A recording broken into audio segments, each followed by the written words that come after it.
Serving 26 schools across more than 500 square miles, Pulaski County Special School District is one of the largest school districts in the state of Arkansas. Our district strives to help each student discover his or her full potential while preparing students for life and cultivating future leaders. PCSSD continues to strengthen the relationship between its public schools and the community. Our district is committed to creating a nationally recognized school district that assures that all students achieve at their maximum potential through collaborative, supportive, and continuous efforts of all stakeholders.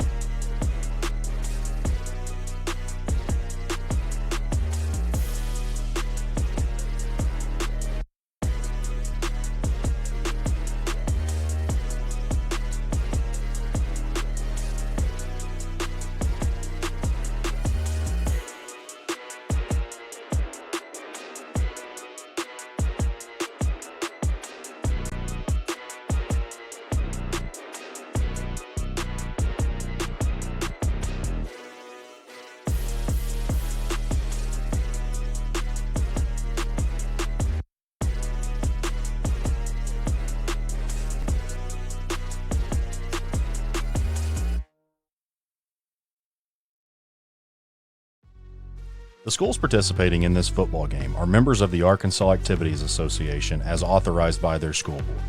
The administrators of these schools have helped to write the rules and regulations that govern participation of students in competitive activities for the schools that are members of the AAA. The Arkansas Activities Association, which is sponsoring this football game, is a voluntary nonprofit educational association of some 500 junior and senior public and private high schools of Arkansas. The regulations which guide these events are adopted by the schools themselves and determine the type of program they believe to be most desirable for high school youth. The Arkansas Activities Association is one of 50 state organizations that belong to the National Federation of High School Associations. This association formulates policies, game rules, and standards for inter-school competition. The schools of Arkansas have adopted these rules on eligibility which correspond to those recommended by the National Federation. The Arkansas Activities Association recognizes that athletes represent more than themselves in athletic competition. They represent their team, their fellow students, their teachers, and the community. Athletes who display good sportsmanship reflect high moral standards.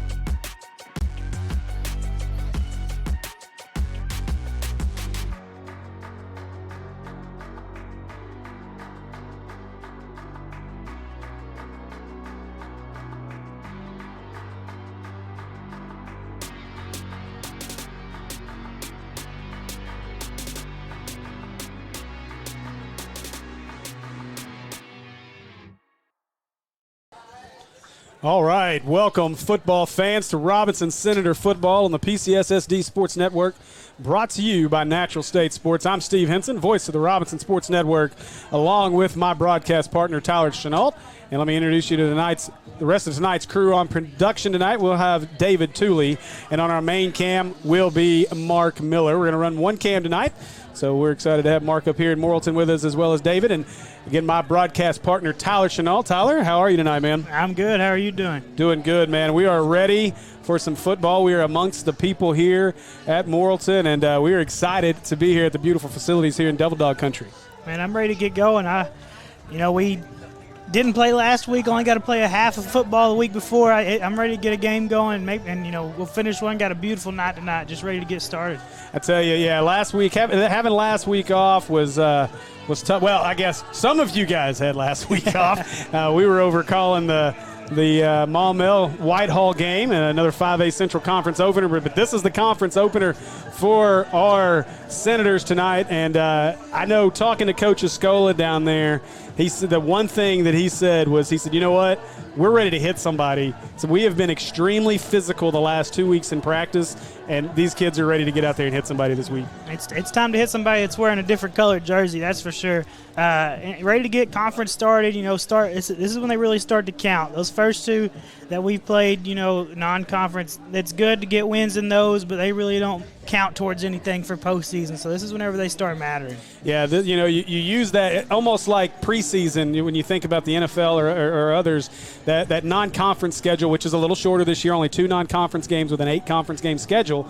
And so you get to use those as some tune-ups. And, these two teams had some tune-ups. Obviously, I think Robinson's road to this point's been a little tougher, playing PA and to open things up, and then, losing that one, and then only really getting to play not even a half of football against Forest City before that one got canceled because of the weather. So we come into this one at 1-1, first conference game. At Morrilton, this is the 9th-ranked team in 5A according to Hooten's. Robinson number 2. Morrilton comes into this game 3-0, 1-0 in conference, but like you and I were talking about before the game, before we went on the broadcast, this is a Morrilton team that has had the benefit of playing some teams that are a little down right now, and a Russellville team, Clarksville, and then last week opening conference play against Valonia. Their combined opponent record right now is 0-8 to start the season. Yeah, they hadn't had any huge tests yet, playing teams that are winless on the season, but they have had those 3 games to help get them going. Had a few more games to work the kinks out, so they might be a little sharper at the start of the game, but hopefully we can come out, play Robinson football, and kind of push them around a little bit.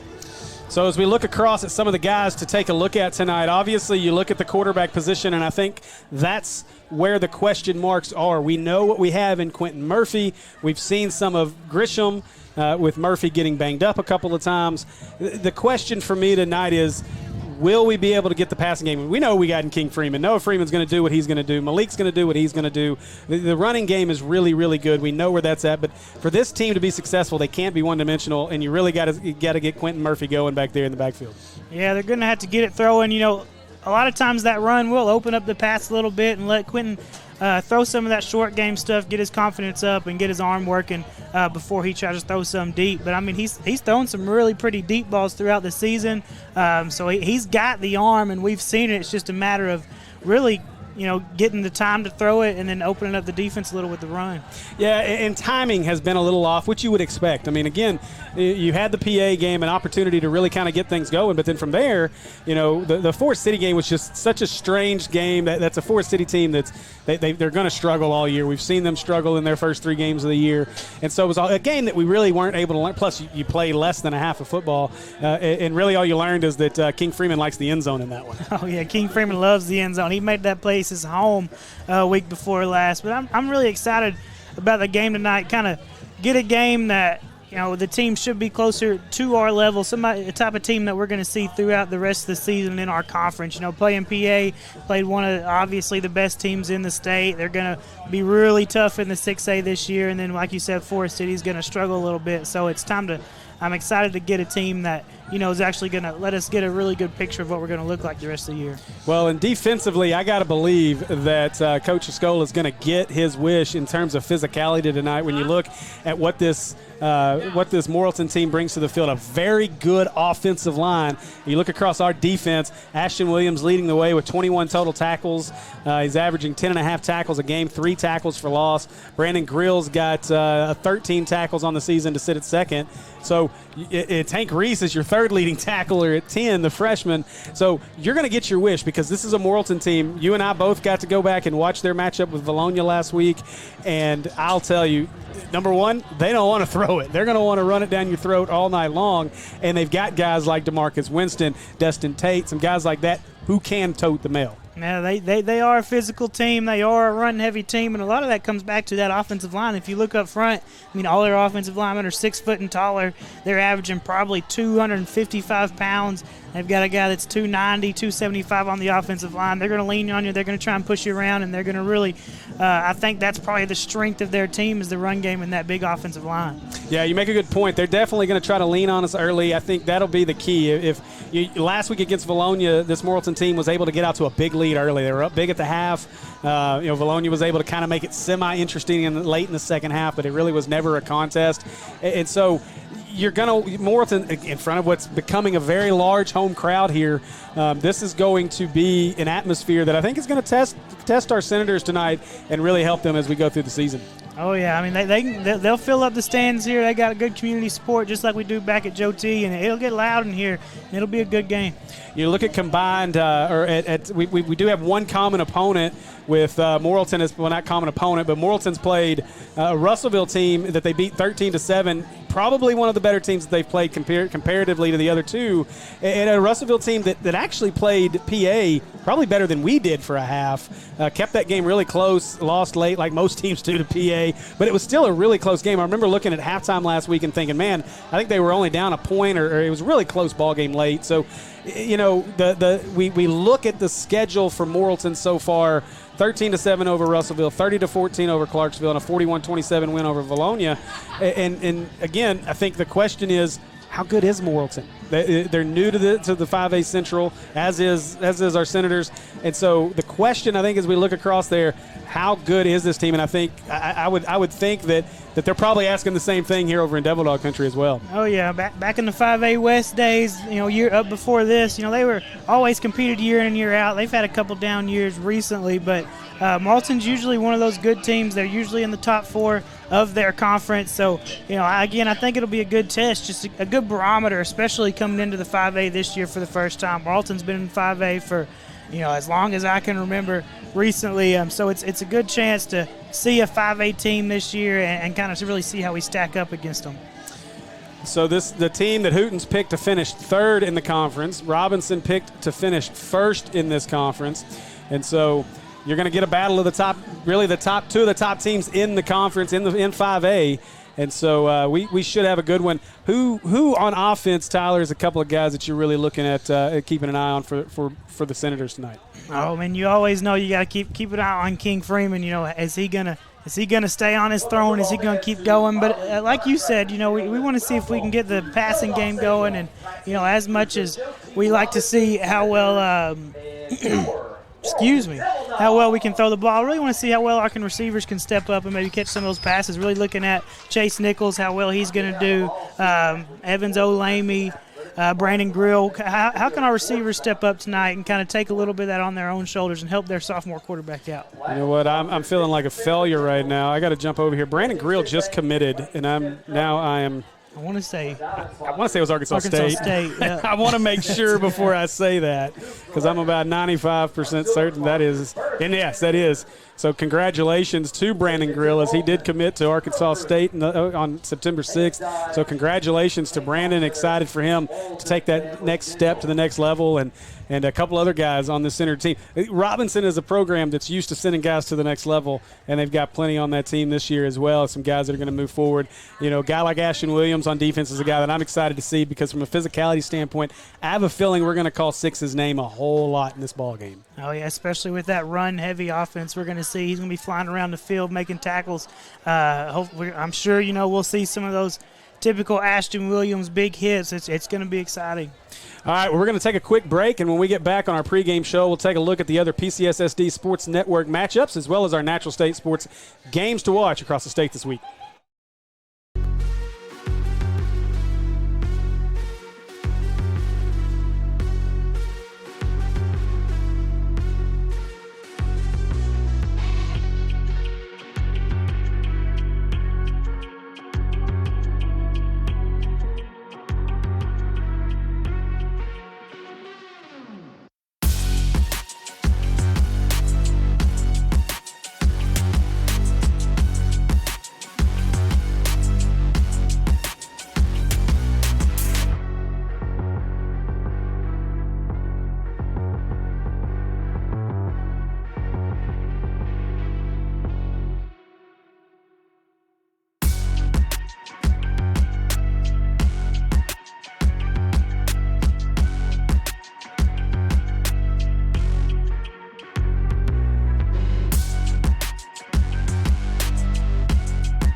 All right, welcome back, folks. We're back here on the Robertson Sports Network, brought to you by Natural State Sports, and we're ready to take a look at some of our PCSSD Sports Network matchups, and we'll start. Let me jump back over here to the right screen. Let's jump over here to Hooten and take a look. So, homecoming over at Little Rock Mills at the U tonight. Watson Chapel travels to Mills in a game. These two teams haven't played since they were members of the 5A Southeast way back in 2010 and 11. Watson Chapel won both of those meetings. This is a Mills team that comes into that game averaging 47 points per game. Before last week, they were second in the state at 54 points a game. You know, they put up a putrid 34 against BB last week in a game that now the weather played a lot of havoc on that game, obviously. Their all-state quarterback, BB's all-state quarterback, was lost in the second quarter to a dislocated hip on a pretty rough hit. So that really changed that whole game. And then with 4 minutes to go in the first half, or with about 2 minutes left in the first half, they went into a 2.5-hour lightning delay. That game ended at midnight with Mills coming out on top in a game that featured 58 total penalties. Oh. So it was a long night in BB. I joked earlier, I said I started my day in BB last week and ended my night in BB after calling the Maumelle Whitehall game. So we finished our Maumelle game before that game started back up. Let's see.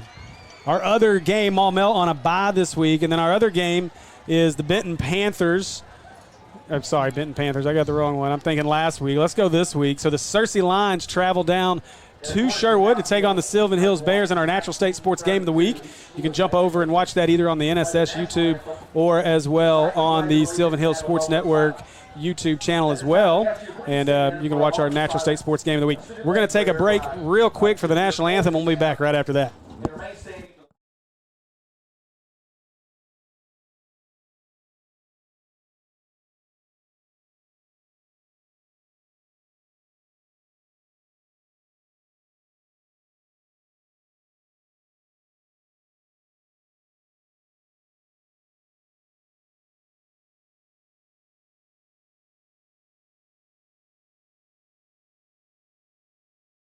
All here together to play and watch this wonderful game. Lord, please help us to all stay safe tonight, and please help us to remember who we're doing this for and why we're doing it. Please help the boys as they go out tonight, help them to play their very best and to shine your light all throughout the school. And it's in your son's name that we pray. Amen. Pledge allegiance to the flag of the United States.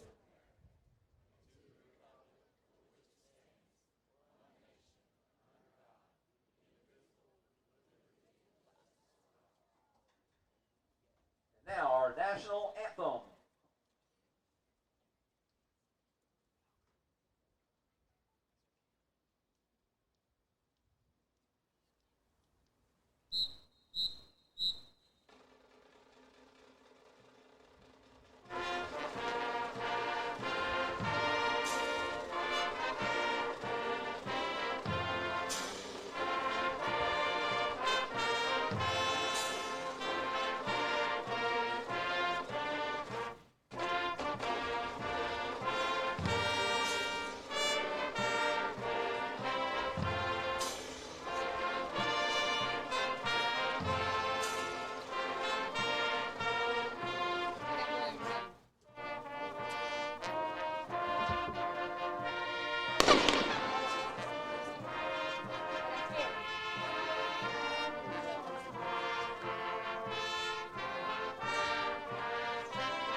All right, we are back, and I just ran over my cord. All right, now I'm good. I feel like I'm on a leash.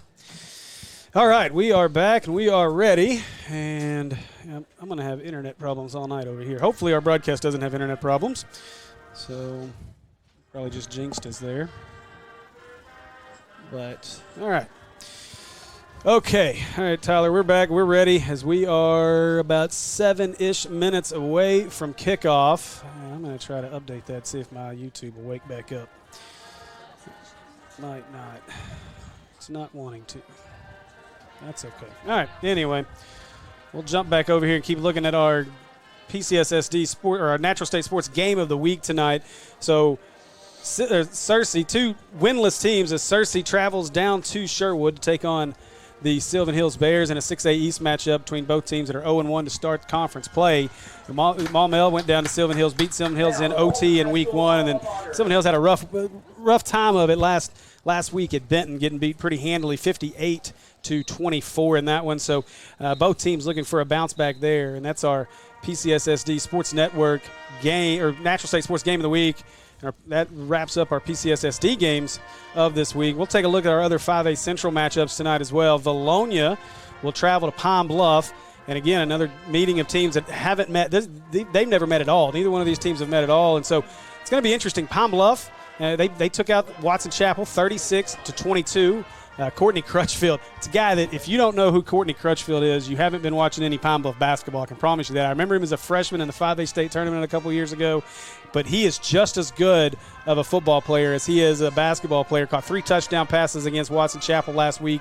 So look for Courtney Crutchfield and Pine Bluff to have a big night tonight with Valonia in town. Valonia struggling. It's going to be a struggle for them this season, all season long, as they just lack the playmakers. Life after Austin Myers is going to be tough for the Valonia Eagles. And then another interesting game. So I got to see that Ryan Mallett coach Whitehall team up close and personal last week. And I tell you, Maumelle jumped out to a 14-0 lead, 17-3 lead. And then Ryan Mallett got mad about a call through his headset on the ground, broke a clipboard, and then suddenly Whitehall went on like a 41-0 run, and the game was over. I talked to Coach Lee over at Mills last week after the Mills game about that game, and I told him, I said, Noah Smith at quarterback really just tore us up. He said, throwing the ball. I said, no, running the ball. He had 130 yards at halftime, 200 overall. So big-time matchup there between BB and Whitehall.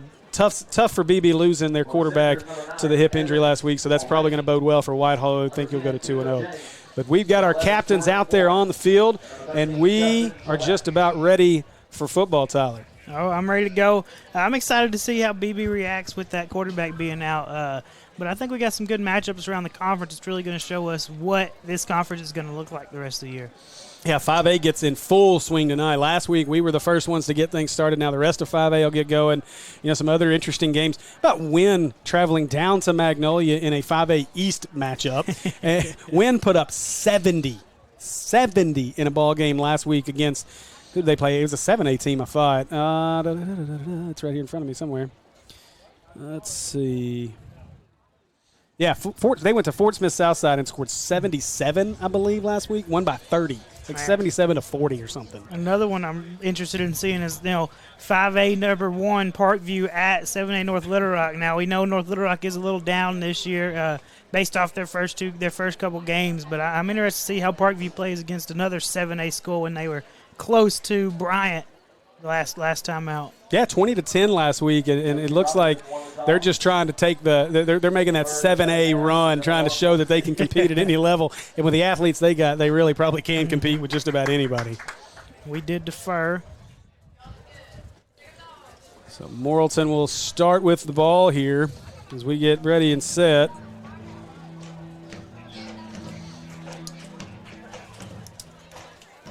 And apparently they're having internet issues at Sylvan Hills. That's feel for those guys. That's tough. Morrilton starting with the ball again. Be ready to see that heavy run come out. Get those offensive linemen leaning on us. Then whenever we do get the ball, Morrilton likes to bring pressure with their front 7. So if we can pick up that pressure, should be successful tonight. I saw our captains come off the field, and I thought, okay, we're ready for football. And then I looked back up, the band's still on the field, and I lost our entire team. And we're kind of blinded here, but I think they just all go back in the locker room over there.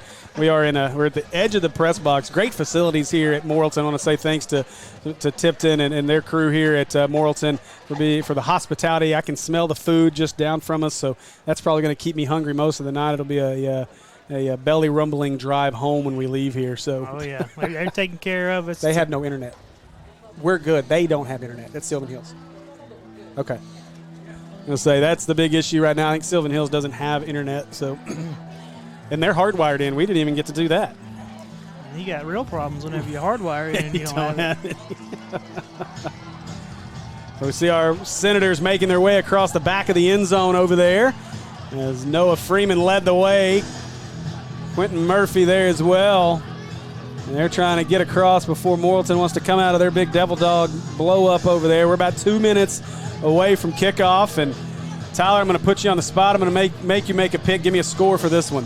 Okay, let's see. I think we're going to be able to put up some points. Let's go 42 to – we'll give them 21. Okay. I would tend to agree. I think early on, I think Morrilton's going to find some success with that running game. And then I think we'll pull away late. I like this team to win this one. I'm going to say Robinson 48 to 21. 48-21, I think. I think this is going to be a game where Robinson really kind of starts to assert themselves. Obviously, first game of conference play, but I think they want to make a statement tonight. I know that the bad taste in their mouth after losing to PA and then not getting to finish the Forest City game, a game they probably could have named their score in. And so I'm excited to see how this one goes, and I like our Senators to win this one big.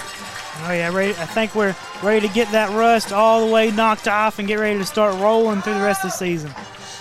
Well, and as you can tell from the sound, I'm sure we are right here amongst it. We got our windows open in the box because it's a little warm in here. And here come your Senators as the Robinson Senators make their way out on the field here in Devil Dog Country, and we are ready for kickoff. I want to say thanks to our sponsor, Cornerstone Home Lending, the sponsor of every single one of our touchdowns this week. Listen, if you're looking to buy a new home, it's still a good time to buy. The prices are coming down. Interest rates are a little high. But go see my friend Dio Vanucci at Cornerstone Home Lending, and then come see me, and we'll find you houses. A lot of you may not know I am a real estate agent as well. Love to help you out in purchasing your next home. If you're looking to refinance, maybe you're in a situation where you want to do some cash out, give Dio Vanucci and his team a shout. You can go to loansbydio.com or text 36260. Text Dio to 36260 to get that process started. And then, of course, our friend Alicia Colvin over at Relentless Performance Training, the sponsor of all of our first downs. Alicia is absolutely tearing it up as a trainer. She was telling me some of the names of some of the people that she's training. And, of course, our own Quentin Murphy is one of her clients. And Quentin just raves about how great of a trainer Alicia is. So, guys, if you're looking for personal training, nutritional training, any of that kind of stuff, give our friend Alicia Colvin over at Relentless Performance Training a shout. You can find her on Facebook at Relentless Performance Training, and let her get a personalized plan set up for you. All right, Tyler, we're ready for kickoff. As I look back, I see a 6, and you may have to help me with that other number back there, as that is... Looks like a 9. That's Caleb McCune. And 9, Maddox Hogan. Thank you. Caleb McEwen and Maddox Hogan deep from Morrilton. Look at this. See, Morrilton sets you up. They got this great depth chart. They even have a special teams depth chart. Like, if I'd have looked down this sheet, I'd have known this. All right, so kicking. Hey, John Tate. Sorry, I needed a swig of water real quick, and then the PA guy helped me out, as did you. So Tate to kick. McEwen and Hogan back to return, 2 seniors. As we make sure everybody is set and ready. Tate's got it set. He takes his steps off, and Senator fans, we're ready for football. It's Friday night in Arkansas. The lights are on. This is as far north as we drive for a 5A Central matchup, by the way. We're almost out of the Central, but here we go. It's all pretty close. It's a good year. And Tate's going to put a foot into it, and here we go. That ball is deep and will not be returnable as it'll make it into the end zone. And Morrilton will start this drive from the 20, and we'll get to see this power run game from the Devil Dogs first. Tate continues his great year on the first kickoff. Keep putting them in the end zone, young fella. Boy, and I tell you, we do a natural state top 10 every week, and it seems like I'm set to make sure that we have about 2 or 3 kickoff returns for touchdowns every week. So it's good to see a guy, see Tate put that ball in the end zones and take that part of the game away. Yeah, they have no chance because Arkansas, as soon as it crosses that line, it's a touchback. That's right. So Martin at quarterback, and that is Tate to his left. They're going to give it to Tate right up the middle, and Tate is stuffed. Maybe a yard on the play. 2nd down and 9 for the Devil Dogs. We're going to see a lot of that tonight As in old school, you called it 3 yards and a cloud of dust. I like to call it 3 yards and a cloud of rubber pellets. You don't see any dust around here anymore now. About got our Senators to jump there. We're able to get back. Did come out. You see a little adjustment we made from Morrilton come out in the forefront here. Got to keep that box loaded. So Martin wants to run. He's going to get 4 on that one. They're going to get out to the 25. He'll be 5 short of a first down and bring up a third down. And here's their first little question. Are they going to try and throw the ball, or are they going to stick to their guns? And last week against Valonia, you saw them in several long-distance situations, and they still didn't throw it. I didn't see them complete a pass. I think they only threw it a couple of times in what I watched. I still ran. And last week they kind of just tried to go fast again. That's kind of one of their things. They get to third down, they try and go fast, catch you off guard. So Martin gets the snap. He will throw. Oh. He is hit hard in the backfield. What a sack by the Senators there. Is that Tank? That is Tank Reese on the sack. Freshman. That was not a freshman hit. No, my goodness gracious. I don't even get the benefit of a replay because my internet has decided to say I don't want to work anymore. So I'm going to give up on that for the moment. And what a play by Tank Reese. And so now on to punt will be the Devil Dogs. That will be Maddox Hogan back to punt as well. Back to return is Nichols, as well as, I believe, Grill.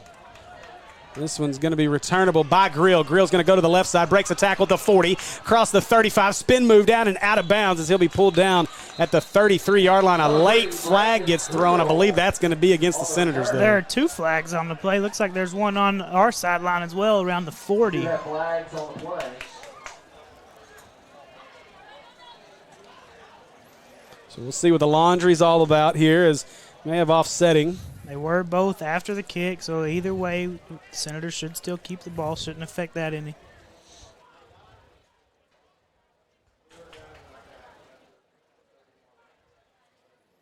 So the Senators are backing up like it's on them. And they are going to walk this off, it looks like. We got a hold on Robinson. And a personal foul on Robinson as well, so both of them are going to be against our Senators here. Now, so they're both going to get walked off. So much for the great field position, because you're going to get 10 for the hold, and then the personal foul was post play. So you will enforce both. So a 25-yard penalty is what it ends up.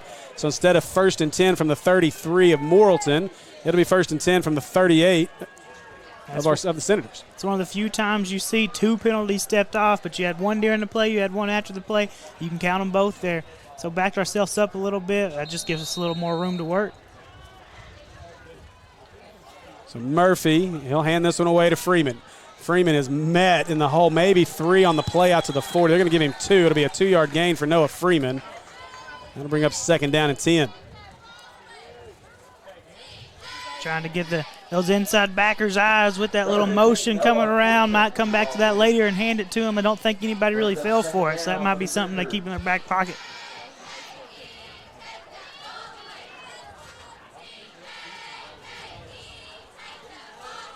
There goes Noah again. Hand this one off. Freeman trying to get to the right side. He breaks a couple of tackles. Freeman across the 40. Got a man out there with him, and he's across the 20, 15, 10, 5. Give him 6 as King Freeman starts off with his 5th touchdown after 4 last week. And King Freeman, he came ready to play, didn't he? He did. Did not take him long at all. I don't know why, but I'm not getting the game live at all. But we're live, right? I'm not finding the game. It was up there, but it's showing only 32 minutes and not there anymore. So I'm not sure. Are we still live? I can't. It's not showing on the Robinson Sports Network. Tate knocks the extra point through. That'll make it 7-0 Senators quickly after the big touchdown run by Noah Freeman. It's not there, is it? Yeah, I don't know where it went. You may have to close out. Yeah, kick it out. Just close production truck and come back.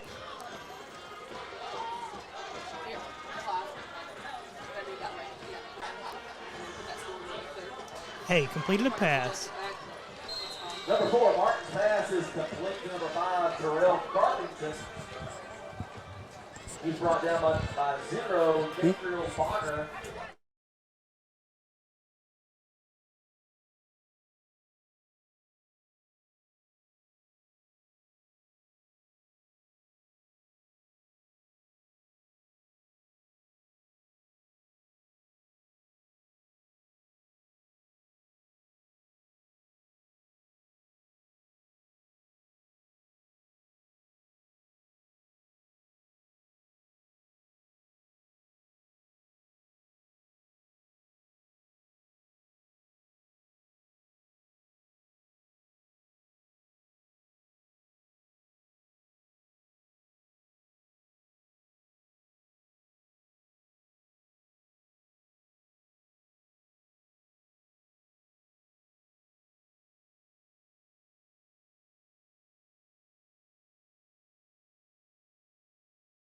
Okay, guys, sorry, we're back. We're having some connectivity issues with internet here as we are relying on the Wi-Fi here at Devil Dog Stadium. I'm going to close this out because I don't want to take any more chances with this thing, and we'll just try to roll with the phone. All right, so what you missed was Noah Freeman doing what King Freeman does best and score touchdowns, as Noah went 60 yards for the first score of the game. 7-0, Senators lead it, and now Morrilton is facing a third down and about 7 here with 8 minutes left on the clock. So we will do our best to make sure we stay up and live with you. As I'm going to bounce around to YouTube over here. All right, so Martin is at quarterback. He did complete a pass to your credit, Tyler. Now they're going to try to complete another one. Blitz is coming. They got him by the tail and pull him down. Is that Tank again? It is, I believe, Tank Reese again. I think Tank brought the pressure, but who made the tackle was LaFonza Burrell. He was the one that pulled him down, and that's a good tackle because their quarterback, man, he's mobile. He gets out of that trouble. It's good. We can keep him hemmed in, and a great tackle there right before he got out. So I'm checking because I'm still not – are we good? Okay. I don't know why mine doesn't want to go live, though. It keeps kicking back. All right, so the punt is away, and chasing it down here is Nichols. Nichols trying to make a couple of guys miss across the 40, 45, and going to be pushed out of bounds at the 48-yard line. I think we can get us another hold on the punt. That's what we got. We got to kind of get that stuff worked out. You know, these games stay close. Those penalties start hurting you, especially these possession penalties where we're going to move us back.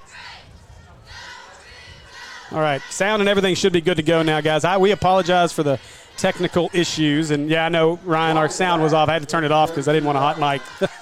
But we're good now. We're just trying to make sure we work through our connectivity issues. But we're both live, so I guess we're good. All right, so we'll start this drive now after the penalty at the 30-yard line. I'm going to take this from you, though, just so – there we go. All right. So Murphy, I'm guessing that's Freeman beside him, and it is, and that's where they go. King Freeman breaks a tackle at the line of scrimmage. He's tripped up. He'll get 2 yards to the 32-yard line. Stop by number 27, Timothy Mallett for the Devil Dogs. They'll bring up second down for the Senators. So 2nd down and 8.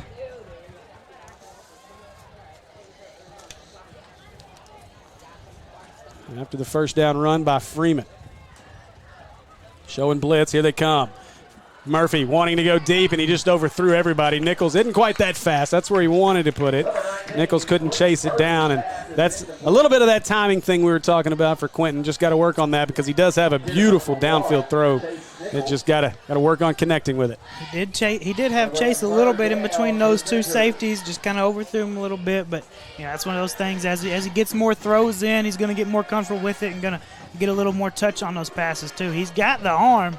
It's just a matter of getting the accuracy to go with it. Senators get set. Murphy at quarterback still is Freeman to his left. They'll fake it. Murphy wants to keep it on the power, trying to get up the middle. He's going to be stacked up at the 36-yard line, and that'll bring up a 4th down. Got a fourth and 4. Quentin took a little bit of a hit right there at the end of the run. That's going to bring up a 4th down for Josie Robinson. So Robinson will bring the punt team on 4th down. Back deep to return is going to be number 8, Jackson Dixon, another senior. I believe that's Tate into punt. Good snap. Kick is away. Good kick. End over end. Going to bound at the 33 and roll. Take a Senator roll all the way inside the 20. And going to be down to the 17-yard line. And that's where the Devil Dogs will start this drive. Good way to flip field position right there. Put them inside the 20. Make them have to go to the length of the field just about.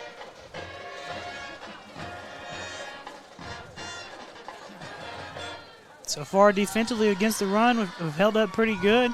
We've got a lot of people in the box, making it tough on them, telling them to beat us with the pass.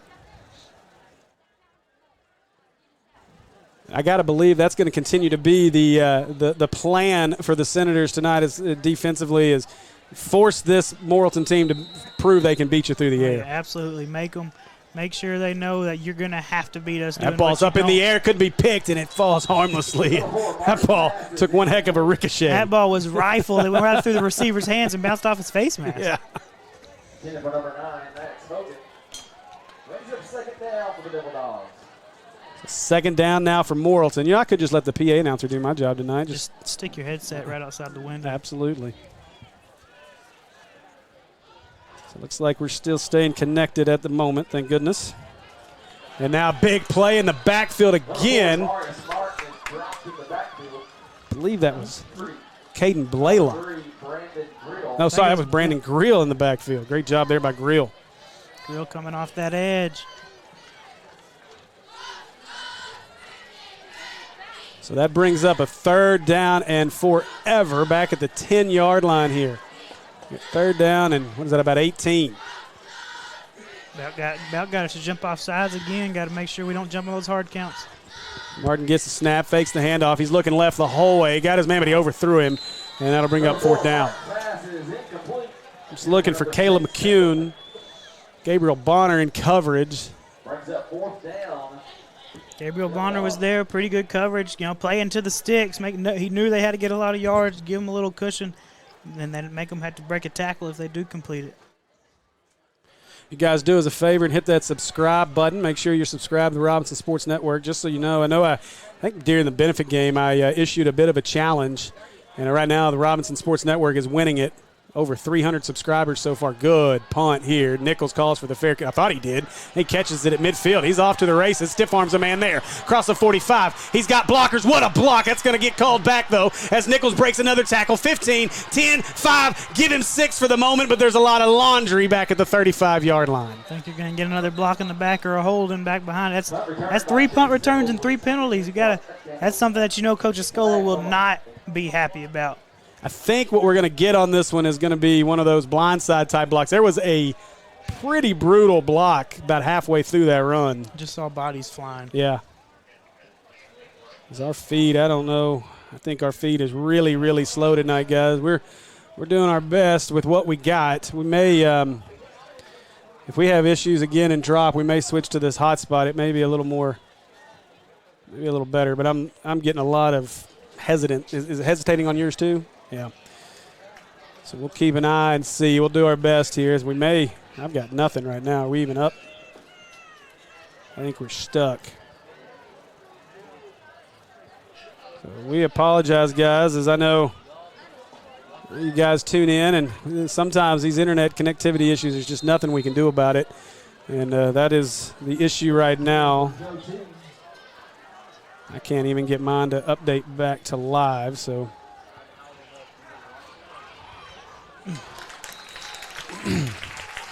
Freeman gets maybe 2 yards on that play.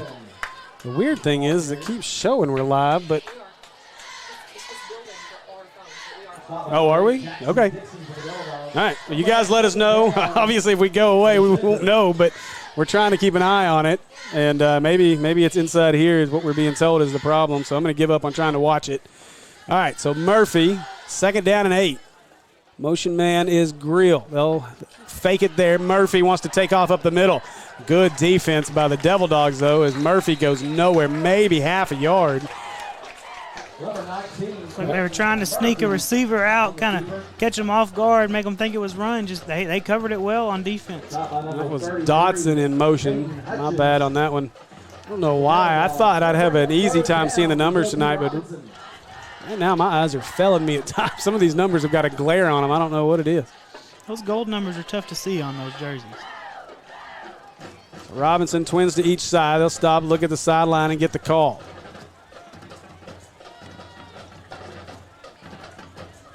Now Murphy's ready. Third down and 7.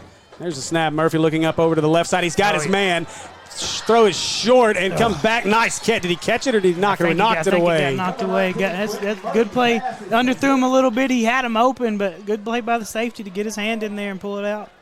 Is that Olami on that play? Correction, it was incomplete. Brings up fourth down. I can't tell if that was Evans or not. That's a play where if you're Murphy, you want Murphy to lead that on a little more of a post out towards the numbers instead of up over the middle of the field. So fourth down and 8. And the Senators are going to go for it as they keep the offense on the field. Trips to the near side. Single receiver to the far side. Freeman is your running back. Murphy gets the snap, looking upfield. He wants to throw. He's got his man. Nice catch. Brought down at the 30 and pulled down at the 28-yard line, and that'll be a relentless performance. First down. That's Chase Nichols on the catch. Way to go up and pull it down. Nichols has really shown out here early, especially on the defensive side of the ball. We've seen him on special teams. We've seen him on offense. Nichols is a do-everything guy, and that was a big catch there for the relentless performance. First down. So that's a big play. 4th and long, be able to throw the ball and complete it. That's good for Quentin too, to get that in his back pocket, knowing he can complete one and he can do the job. And false start here as whistles kill this play.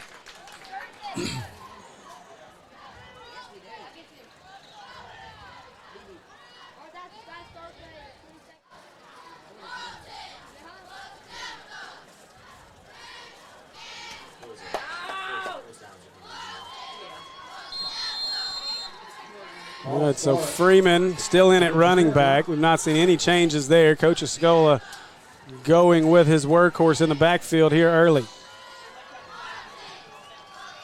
Offense gets the play call. Got 10 seconds here on the play clock. First down at 15. Murphy relays the play call, motion man, and they'll fake it and give it away to Freeman up the middle, and he is met in the hole. What a hit there. Number 15, Noah. That was 52, I think. Whoever it was, looked like Noah gave him the Noah kind of won that battle. He got him down, but it was a shot. He took a shot there in the hole. I think they said 45, but I couldn't tell for sure. So 2nd down and 12 here for Murphy. Motion man is Grill. Murphy gets it. He looks to his left. He's got his man on the post, up deep, going with it. He's got him in the end zone. Give him 6. Touchdown. Chase Nichols. There's that deep ball that we said we know he can throw it and he can put it where he wants it most of the time, and that was perfectly dropped right into the basket. What a throw from Murphy to Nichols for the Cornerstone home lending touchdown. And just like that, it is 13-0. Senators leading this one here as we wait the extra point.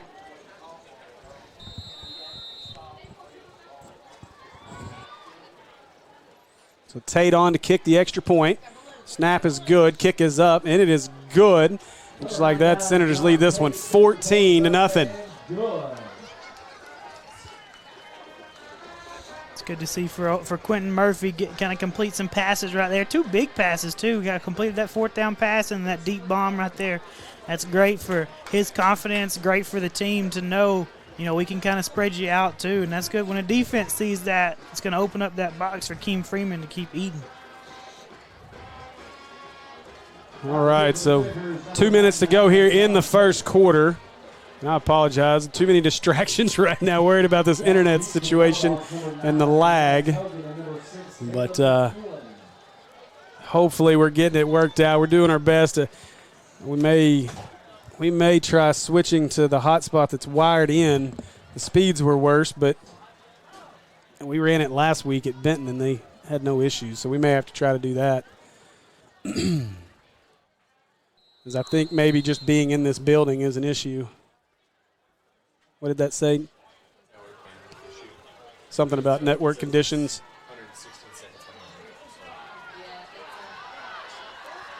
Oh, no. Oh, it broke that tackle at the 25 to the 27-yard line.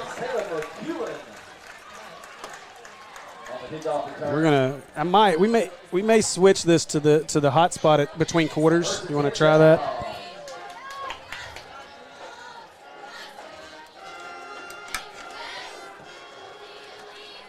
So we, again, apologize, guys, as we're trying to work through this best we can.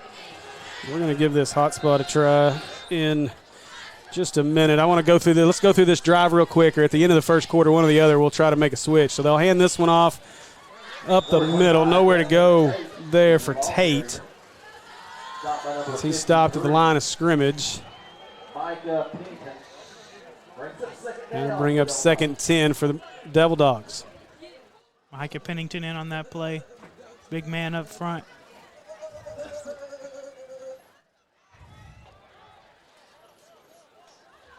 So 2nd down and 10 here. It's Martin. Now he'll move Tate to his right side. And they'll dance him back to the left side.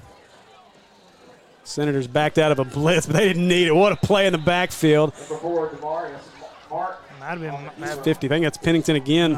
Pennington 2 plays in a row, wrecking havoc. Stop by number 54, Julian Campos. Brings up 3rd down for Morrilton. So 3rd down and 10 here as we're under a minute to go in the first. Oh, and the Senators jumped off sides as they get in that time. That'll make this 3rd down a little more manageable.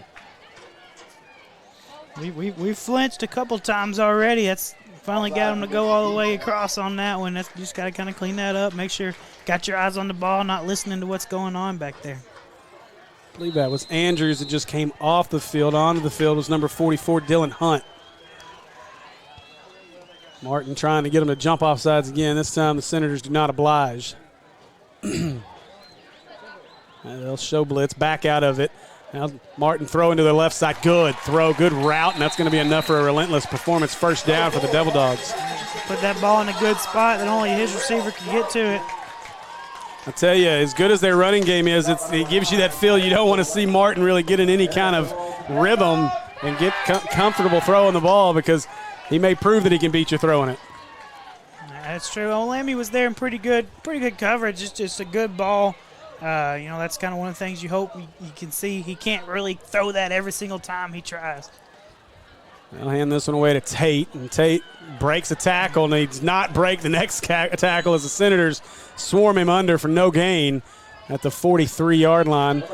20 seconds to go in the first quarter. That may end up being our last play of the first quarter. Let's see if Morrilton wants to run another play down 14-0. That's your sign of a good defense. They break one tackle in the backfield, but you got so many guys flying to the ball that you slow him up, you're going to get people there to make the tackle. And that is going to be the last play of the first quarter. So we're going to take a break with them. You guys stick with us. You may have to jump on to another link. Give us a few minutes. Just make sure you subscribe to the channel. We're going to try to switch some things up here real quick and hopefully get a better connection for you.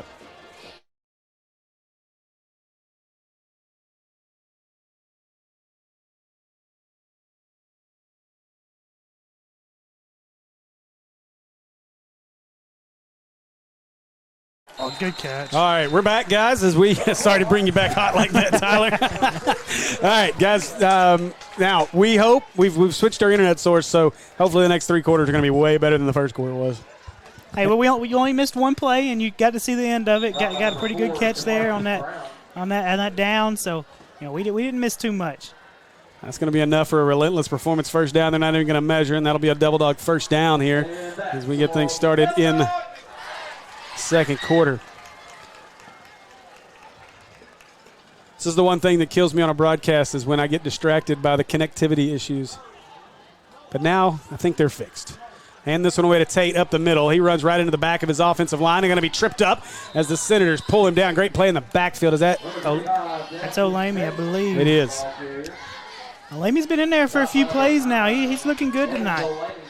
Yeah, I think this is the most we've called Evans' name all season. Especially defensively. We called his name more offensively, I feel like, but defensively, he's getting in the game, sticking his head in there. I like to see it. So 2nd down and 8 here. Morrilton going to look to the sideline to get the play call.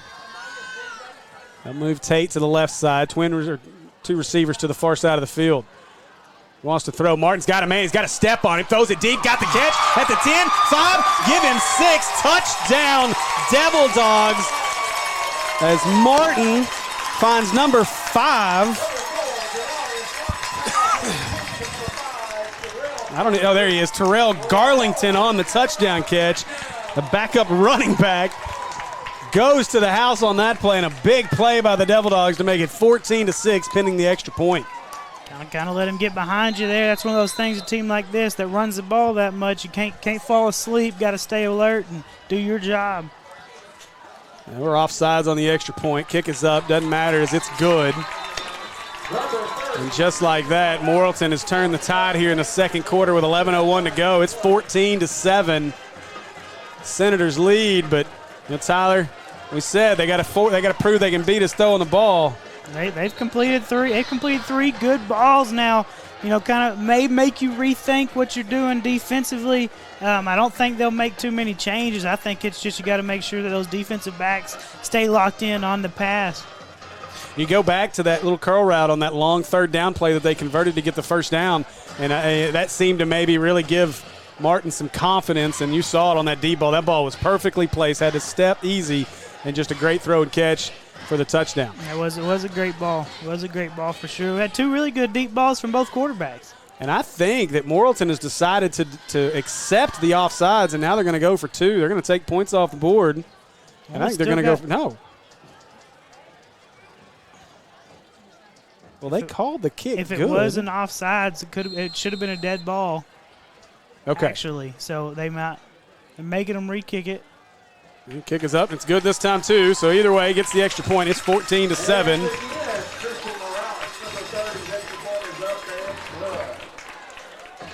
So big touchdown there for the Devil Dogs, and now the Senators got to come out and answer. That's one of your differences in high school football. Every other level you get the offsides, they can still play through it. High school, they come offsides, it's a dead ball. Kind of trying to protect those players. So again, guys, I appreciate everybody sticking with us here through our technical issues, but we are up, and I don't think we're going to have any more issues the rest of the evening. I think we're good. And so, again, appreciate everybody. You guys make sure that you are sharing this stream. Make sure that you are subscribed as well. I'm going to share the link as we've bounced around to a few different ones.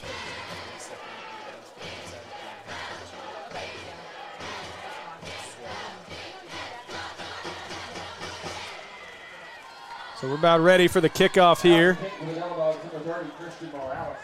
As Christian Morales, the sophomore, is the kicker. And back deep to return is Grill. It's not Nichols back there because I don't see the yellow. Can't tell who it is right now either. Can't either. That far number is hard to see. Thank you, Dr. Zach Dixon. Oh, boy, we may get whacked. He Watch almost out. got a ball right there. It almost came right through the window. There's one cheerleader. There's a cheerleader down there with a cannon. There's the kickoff. I can't see who the return man is. It's from the 12, though. Across the 20, 25. Got to see him across the 35. He'll be tripped up and taken down the 37-yard line, and that's where the Senators will start this drive. Man, I want to say, looking across, it looks like maybe a 27. Maybe Caleb Jones. I'm not saying for sure that's who, but if it is him, I want to make sure you give him credit. Yeah, that's really hard to see from over here. While we got this little break right here, don't want to forget Cornerstone Home Lending. We've had a couple touchdowns that we forgot our guy Dio over there, and then we had a couple first downs that we've left out Alicia Colvin. Want to make sure we give both of them their due. All right, so there's Snaps Murphy, run all the way, right up the middle on the power run, and he'll get 7 on the play, give him the 43-yard line. That'll bring up second down and 4. Stop by number 45, Chad Curtis. Chad Curtis on the tackle for the Devil Dogs. Now Nichols is out there. Can't miss them bright yellow highlighter shoes for sure. You don't have to find his number. No. That's what we ought to do. Everybody just have color-coordinated shoes or socks or something. So Murphy gets the call. I believe that's Malik this time behind him. I can't tell. Quick throw out. That ball's caught. That is to Blaylock, and Blaylock's going to be close to a first down. I think we yard shy. No, I still got King Freeman still in. Haven't had anybody or any other running back. Still 15 in there. 3rd and short right here. So expect something here to King Freeman. Maybe a power run by Murphy here on 3rd down and a yard. Motion man is Grill. They'll give it away to Freeman. Freeman stuttering around. He's got the first down. Breaks a tackle. Across midfield. Now he's off to the races. Oh, nice tackling. Open space there by the Devil Dogs.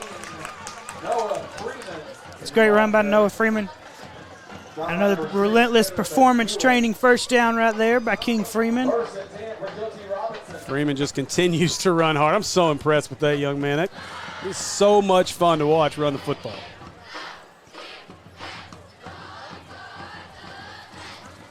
He's very patient whenever he's running the ball too. You know, he lets that hole develop and then he hits it fast. It was one of the first things I noticed out of him when I was at team camp, and just his ability in some of those duck under moves. He's got a wide array of moves. Grill in motion. That's where they want to go with it. Grill could have double thrown as that was behind the line, but instead Grill's off to the races. Makes a man miss trying to tightrope the sidelines. He steps out of bounds at the 27-yard line, but that'll be another relentless performance, first down for the Senators. He was probably about a half-inch from taking that to the house if he could have kept that foot in bounds. You know, we did that when we were doing the benefit game. This Senator team had they had a way of being able to tightrope that sideline a couple of times on a couple of touchdowns. And so I'm actually a little surprised that Grill didn't tightrope it.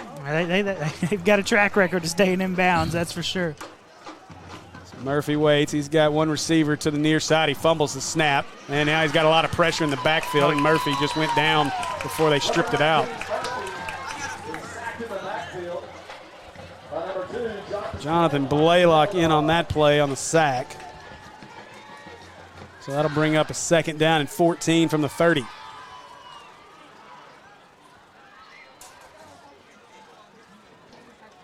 So 9 minutes to go here in our first half. Senators leading 14-7, trying to answer the big touchdown pass by Demarius Martin.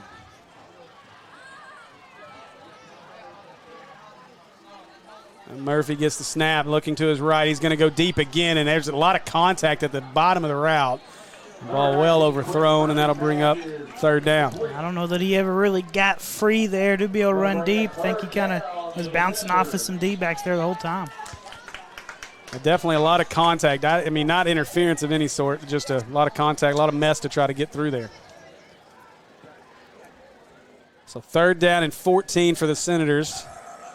The 30, probably just a bit outside of field goal range here for Tate. I think they'd have to get somewhere around the 20 to be comfortable kicking.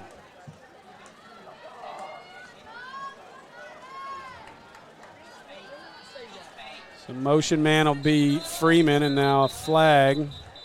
Flags on the play. Let's see what the laundry's all about. False start. Got a head start there. False start against the Senators.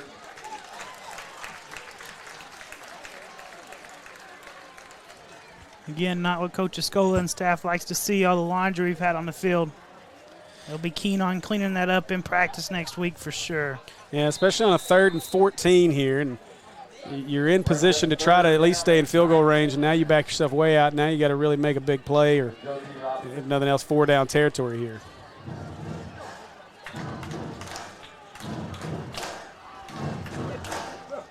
It's getting a little loud in here. You can probably hear it through our microphones.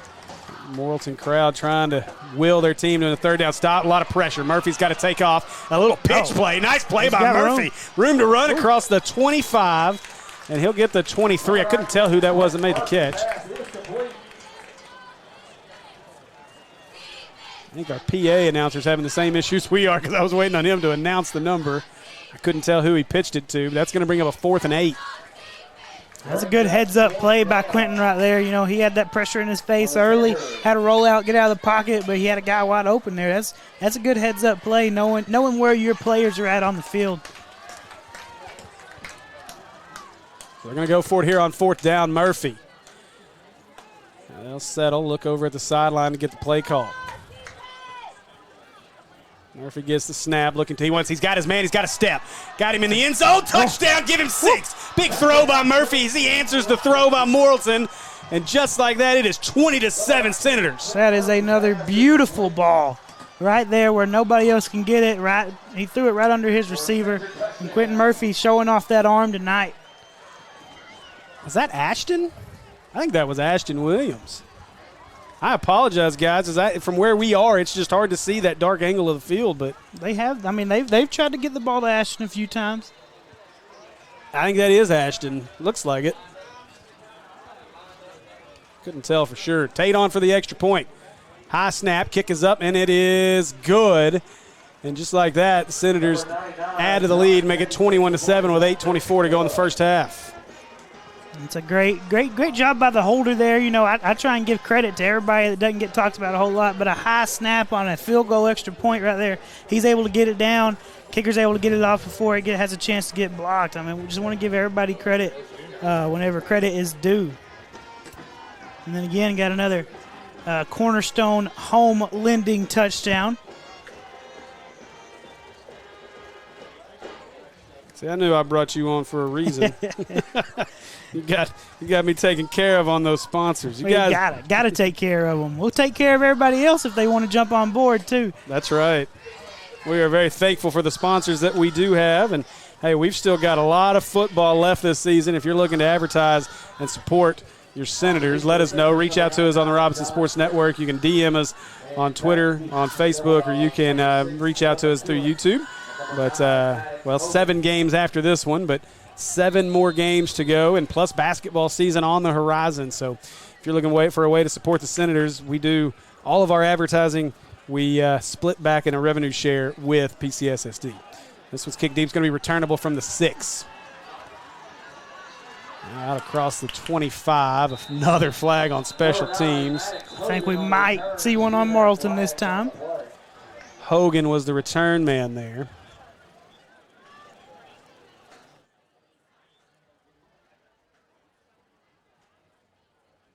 Now we'll wait and see what the penalty is.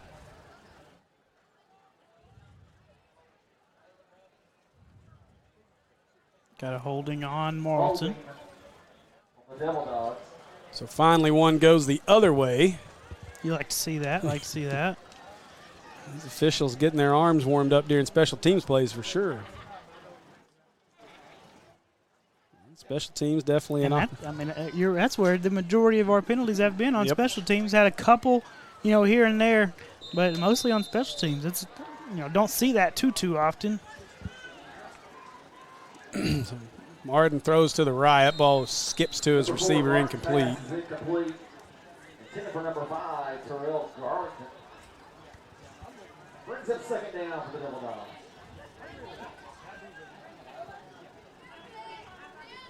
Second and 10 here. 8:15 to go in the first half. Again, you guys, make sure you hit the subscribe button and share the stream. We've had some connectivity issues, but I think all is well now. That's going to be a motion penalty as several players not set from Morrilton. Back them up 5 more. It'll be second and 15. And a lot of movement going on right there. And by the way, another announcement I want to make. We are still in the process of looking for a play-by-play voice. I need you next week. So if you have any interest in being on our calls as a play-by-play voice, I will not be available next week as I'll be calling Maumelle and Pine Bluff. So we are in need of a play-by-play person for the rest of the season. If you're interested, give us a shout. Martin drops, pressure coming in the end zone. He wants to go deep into double coverage. Nichols is there. Oh, but Nichols might have turned a step early and got himself kind of turned around. That ball fall incomplete. Chase still does really, really good to get a hand on it and help it. He'll be incomplete, but I thought he had a chance at another pick there. I think he thought so too. He definitely had a shot at it. That one step, just a step early. So 3rd down and 15 here. And again, boy, this is a totally different offensive approach out of Morrilton than we saw last week against Valonia. And give credit to the Robinson coaching staff, making Morrilton get out of their comfort zone, not letting them run the ball like they like to. They're going to go deep again, just chucks it up over the middle of the field. Great Good coverage, and Olaney's got it. Oh, no. They're going to call interference? Or where's the flag? There's a flag. I'll go ahead and say it. And as a coach, you say it a lot of times, but if they call pass interference right there on Evans, that's a pretty poor call. Boy, that's tough because that was good coverage there by Evans. He was in great position, got his head turned around. I don't know what else you want him to do right there is kind of my question. If I'm Coach Escola, that's what I'm asking. What would you prefer him to do in coverage right there?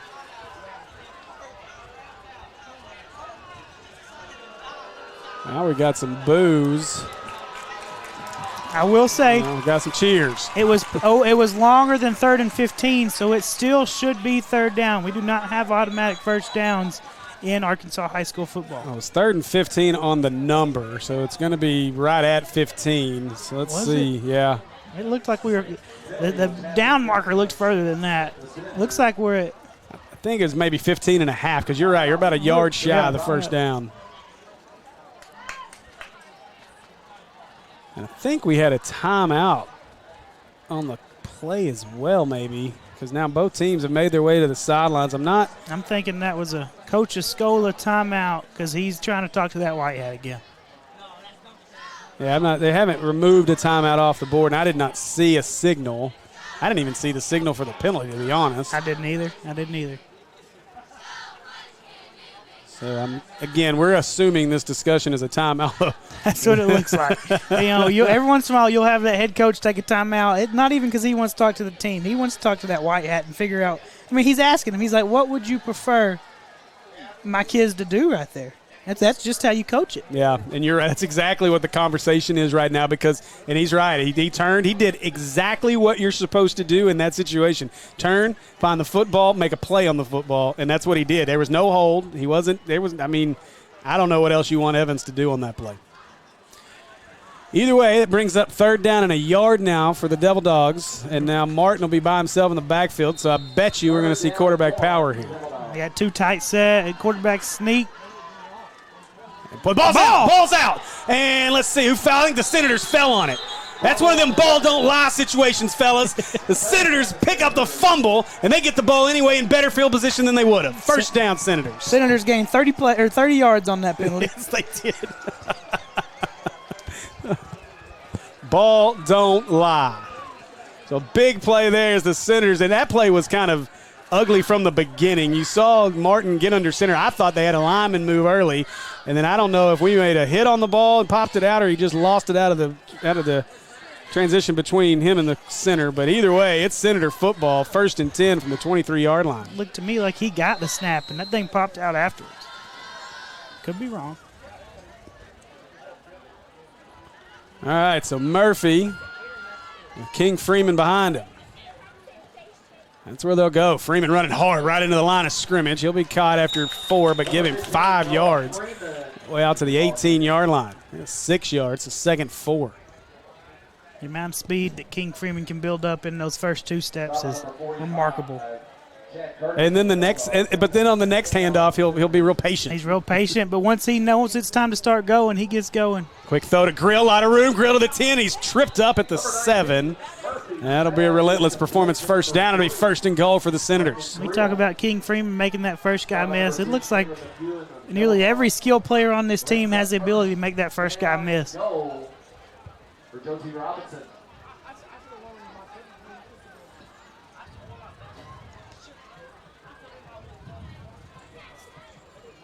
So Murphy and the offense gets the play call here. And we can get a false start here as that snap was trouble from the beginning. Oakney into the backfield right now. As Freeman gets a rest. It was a false start on the Senators, so back him up 5.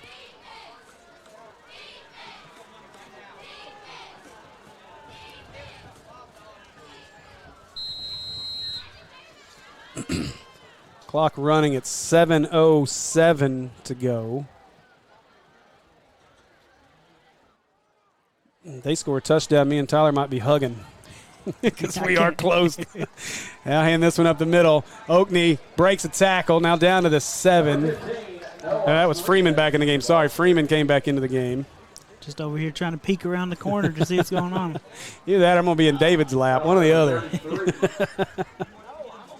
Hey, Hutchins of the Devil Dogs will bring up 2nd down and goal for the Senators. Now it's Malik in it running back. Let's see if that's where they go with it. And they fake it. Murphy going to roll to his right. He's got Grill out there. Instead, he's going to try to take off with it. Good defense by the Senators. He just pitches it. Grill caught it. Grill inside the 5 down to the 3. Are you kidding me, Quentin Murphy? Oh, man, those are the ones as the coach over there, you're yelling, no, and then he catches it, and it's like, oh, man, well, what am I supposed to say? Oh, goodness, what a play there. That's going to bring up 3rd and goal from the 2. He got that off before he was down. Now Noah Freeman is back in at running back. Noah is going to be the quarterback here. He's going to take the direct snap. Freeman gets it, power right side. Freeman cuts, touchdown, give him 6 as Noah Freeman scores the cornerstone touchdown, his second of the night. It's a great way to flex your muscles up front as an offensive line. Got to, 2 yards, snap it straight to your running back, see if you can make a hole for him. And now, Senators starting to put it on here in the first half. That'll make it 27-7 as we await the extra point from Tate. And that's another Cornerstone home lending touchdown. Snap, kick is up, and it is good, and it is 28-7. Senators lead it.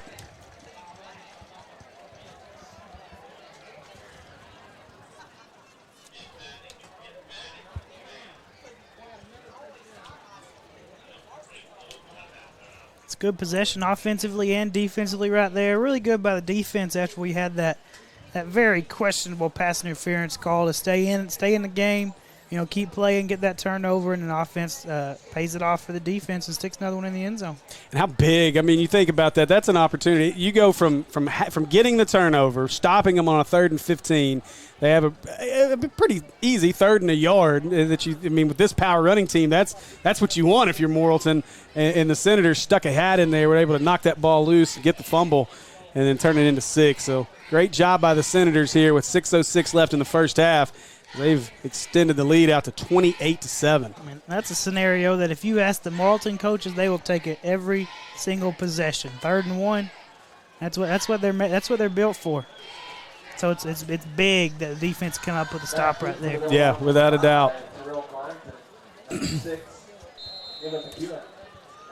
Had a few people reach out already about the play-by-play. So there you go. Maybe all it took was giving them a deadline. That's right, next week.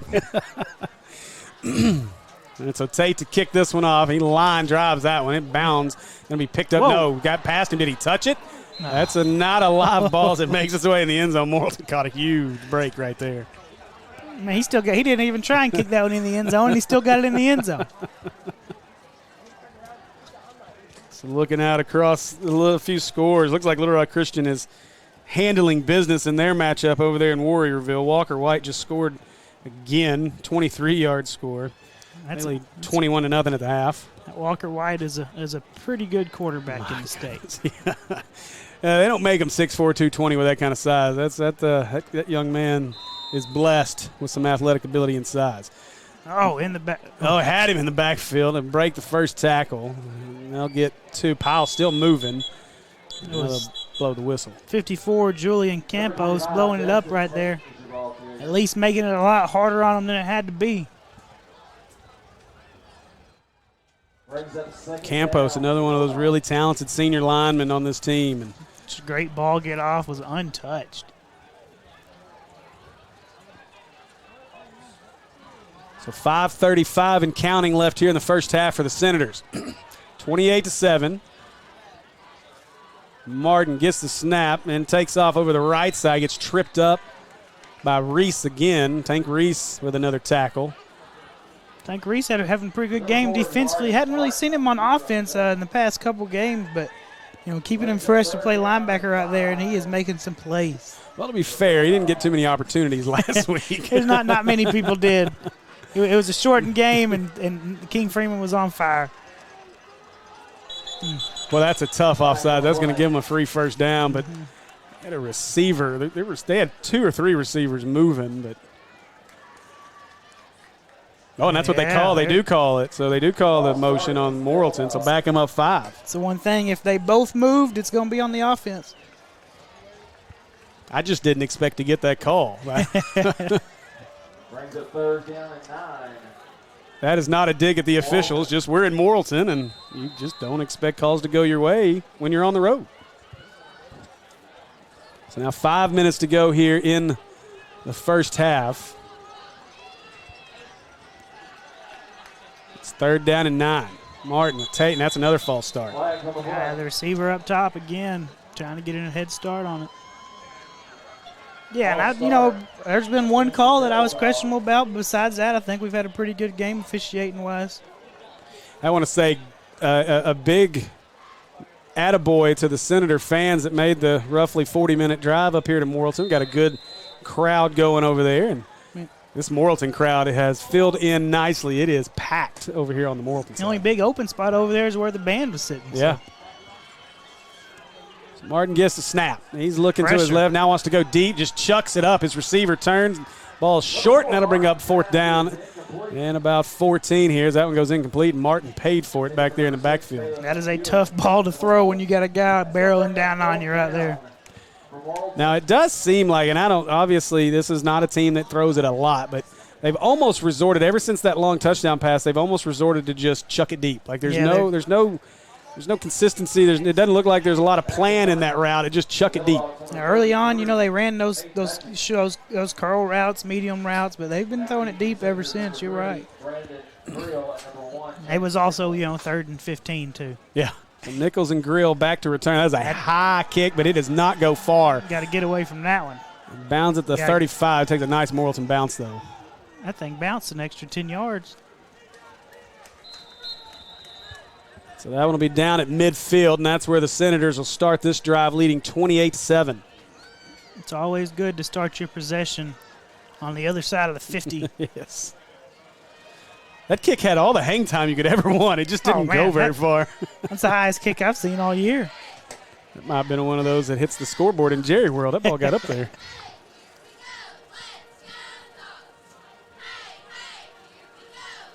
So we've got some Senators that'll be going to battle tomorrow against ex-Hog head coach Bobby Petrino in Missouri State. Darryl Searcy, Zach Williams, amongst other Senators, Marion Harris. Now Murphy, he wants to go deep. He's got his man. If he didn't overthrow him, trying to get there. Oh, what a throw and catch to the house. Touchdown, Senators, give him 6. I'll be honest with you, it looked like that defensive back was standing still. I tell you, that just goes to show the arm that Murphy has and just how beautiful he puts it in there. When he let that ball go, I thought he overthrew him. That was absolutely phenomenal. What a play. The arm and then the speed of that receiver. Can't we tell who caught it for sure? Oh, that's going to be Bonner. So Gabriel Bonner on the touchdown catch. Bonner showed off some legit speed right there.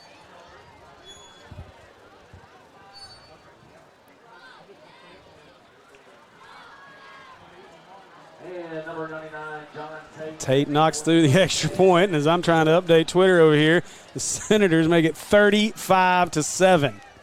My goodness gracious.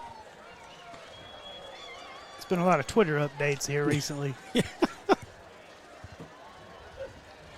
got a good team. Thank you.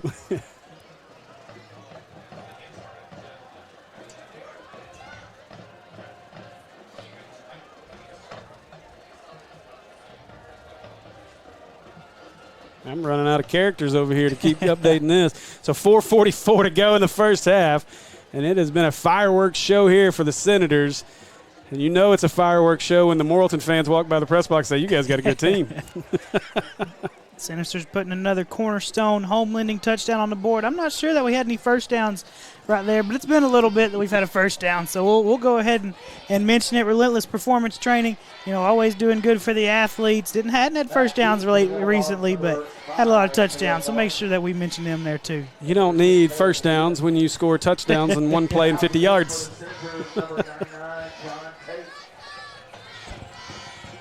See, I'm glad I got David here next to me, though, because I can look over and see the shots that Mark gets real quick, and then I can update them. At least got something. Yeah.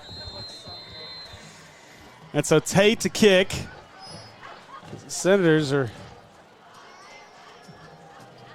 at risk of taking the mercy rule to start the second half if Morrilton don't figure something out. Another return man out across the 25. Is that Evans? No, that is 40. That is Ian Dietz on the tackle. That's a great open field tackle right there by a guy we hadn't seen a whole lot from. So that's a junior. Gets a good tackle right there. Number 40, Ian Dietz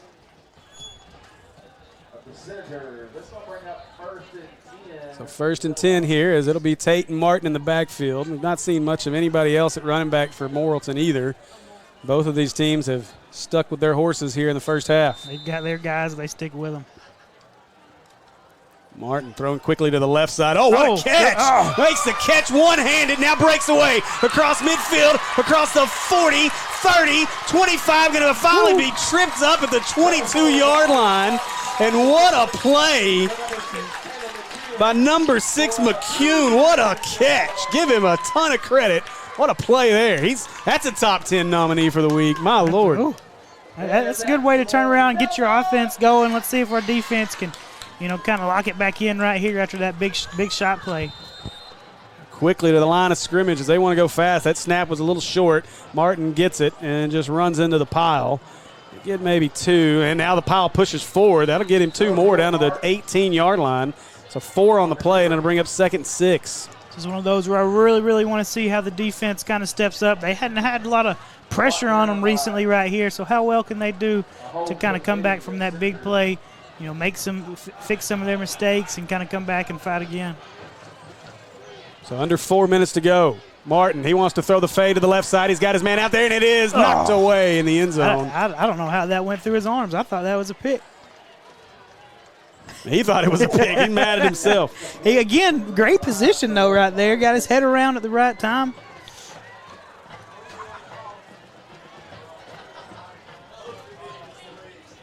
I couldn't tell who that was. Was that?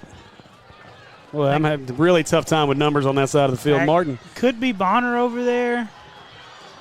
Martin goes nowhere on 3rd down as he is tackled in the backfield. I think that's Gabriel Bonner up on the top at corner. He's typically one of those corners.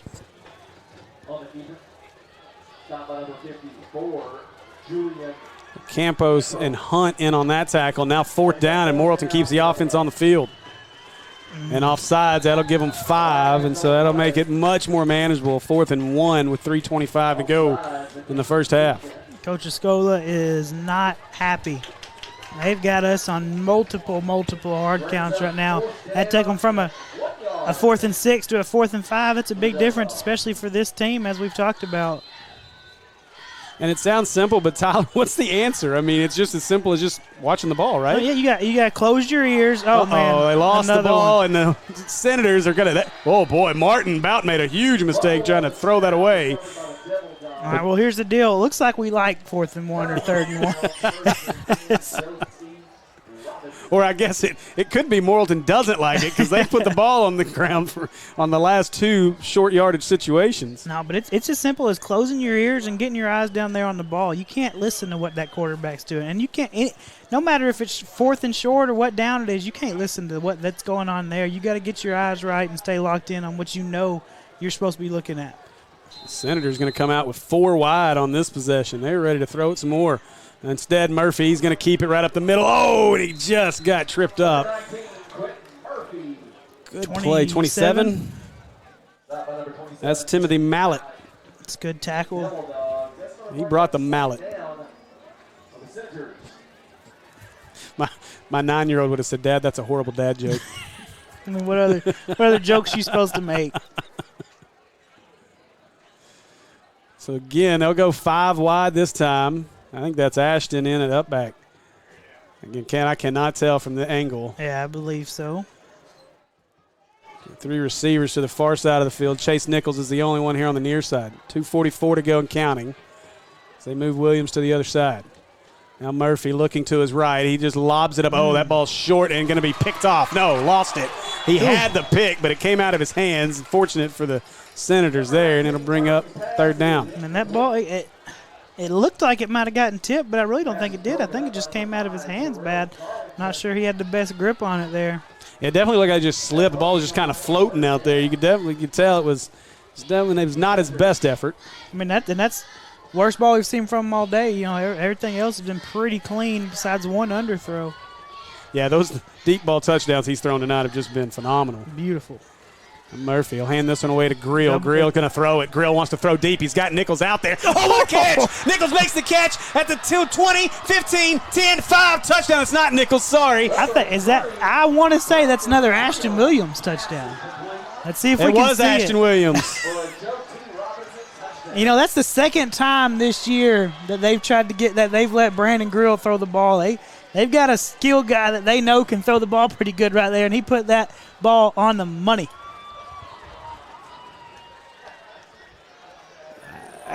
From that, I couldn't tell if it was 0 or 6. I can't tell if that's Bonner or Ashton, but I think it's Ashton. Ashton has that turf tape typically on the back of his arms, and that's what I've kind of resorted to looking at what accessories they got on now. Yeah, that's what we're going to have to do. Tate's kick is up and good. It is 42-7. Your Senators lead this one with 2:21 to go in the first half. So we've got 2 guys on this team that can throw the deep ball. Yeah, apparently we do. My goodness gracious. And if that was Ashton Williams, we've talked about how he's a hard hitter and everything. He flies around, but really showing off the speed if that was him right there.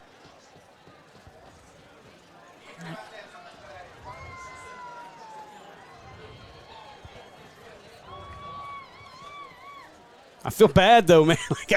I really wish I would have been able to verify that number on that play. I think you're right. I think that was Ashton Williams, though.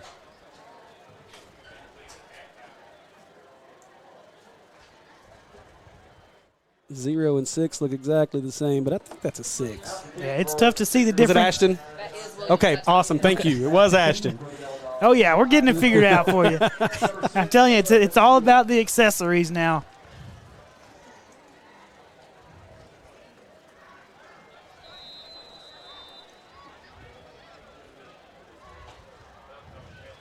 So now Tate to kick it off. He'll kick this one. This one's going to get its way deep. It should be returnable, though, from the 5. It is across the 15, the 20, cuts inside at the 25 and going to be thrown down at the 27-yard line. And with 2:15 to go in the first half, that's where the Devil Dogs will start things off. Number 6, Caleb McEwen on the return. First and 10, Devil Dogs.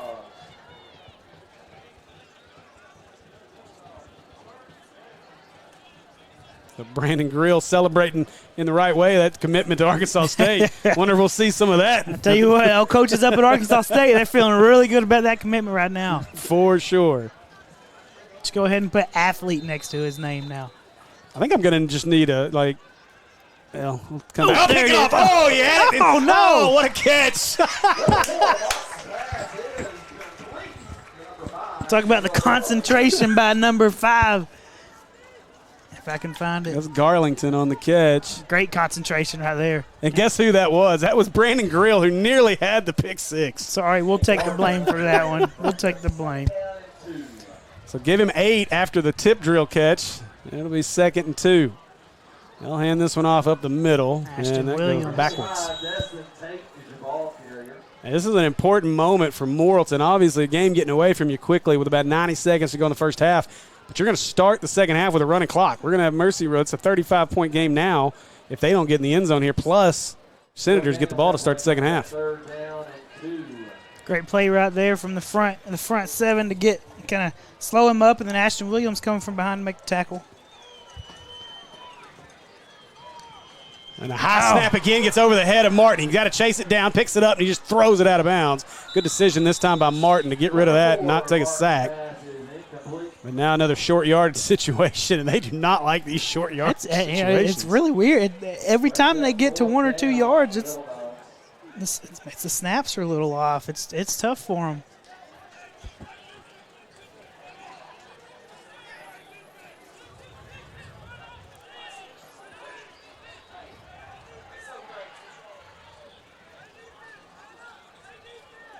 Back to punt for the Devil Dogs, number 33. So Robinson's here playing punt safe, not even going to try and return it, just going to make sure they get the punt off. A They're good going to kick. get off the field. And that one takes a Morrilton bounce, but goes out of bounds at the 37-yard line, and that's where the Senators will start with 61 seconds left in the first half.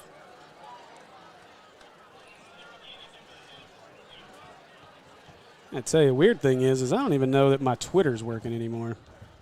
Oh, nope, there it goes. Now it is.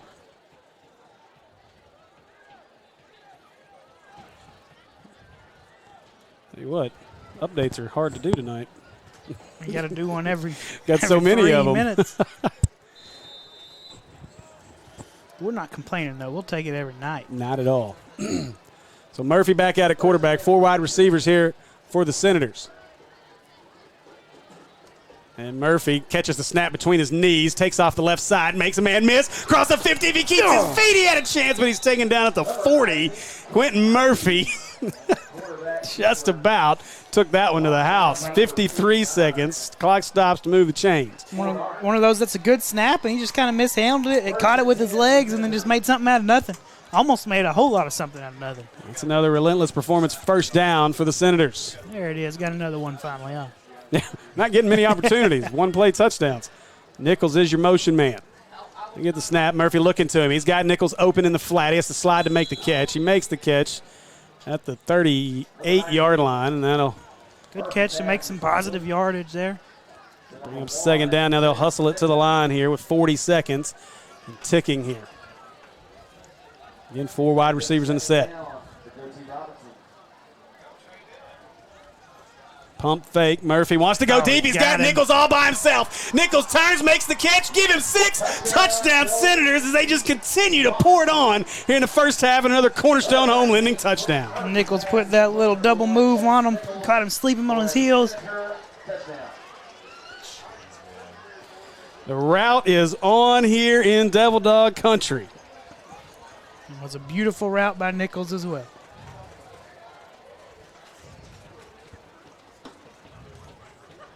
And I got to update again.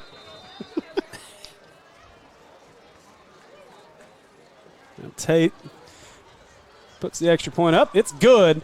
And with 22 seconds left in the first half, the Senators lead this one 49-7. And there is a stunned Morrilton Devil Dog crowd sitting out in front of us right now.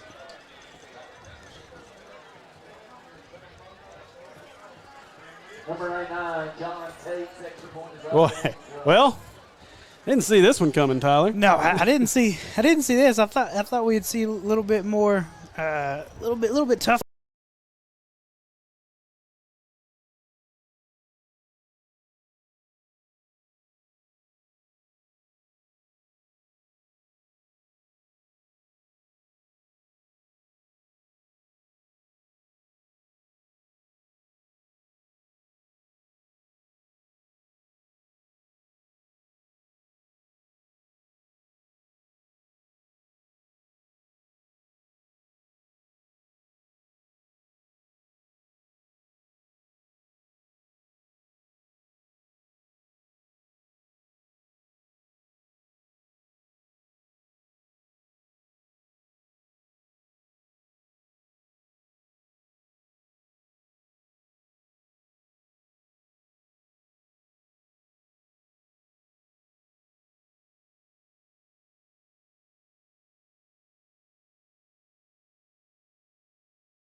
All right, guys, sorry. We got a little excited in the booth and button got pushed. My bad. All right, so we are at our Ankles halftime, and we will take a quick break. We're going to let you guys enjoy the Morrilton band and cheerleaders here. And when we get back, we will go over some stats and scores on our Ankles halftime show.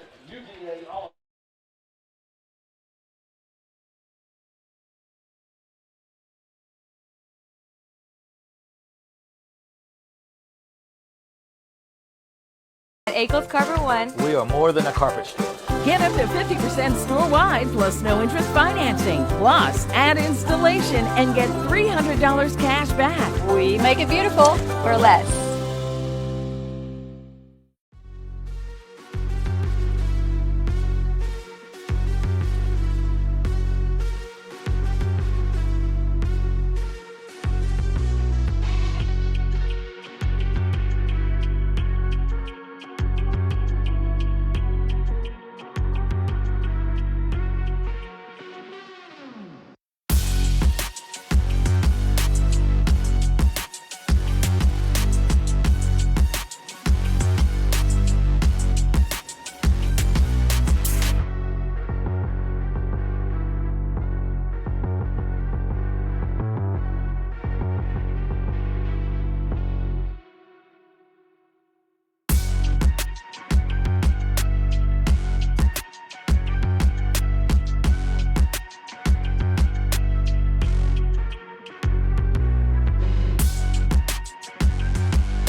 At Akel's Carver One, we are more than a carpet store.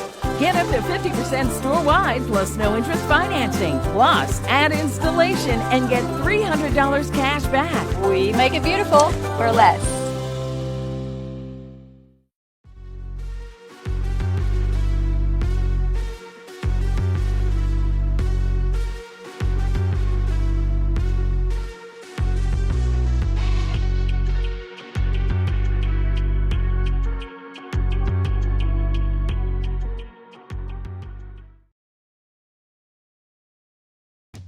Alicia Colvin and Relentless Performance Training helps athletes achieve their optimal performance with everything they need to build the best strength, agility, and conditioning, with a heavy focus on injury prevention, performance, psychology, flexibility, and more. Some of the services they offer include sports performance assessments, education on strength and conditioning, muscle versus joints, flexibility, core, legs, upper body, resistance training, nutritional supplements, recovery, and injury prevention. Give strength and conditioning coach Alicia Colvin a call, just like Senator cornerback Quentin Murphy did, for your personalized plan.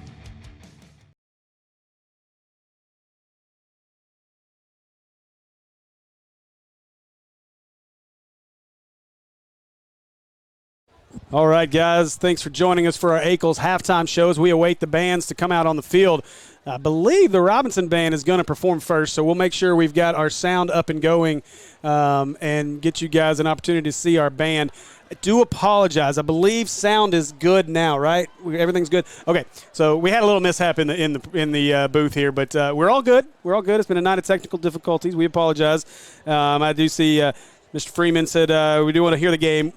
We apologize. We're back. We hopefully will not have any more issues the rest of the evening, and should be a nice, quick running clock in the second half, and we can all get home. So we're going to go down to the field now, let the Robinson Senator Band do their thing, and let you guys enjoy the sounds of the Senator Band.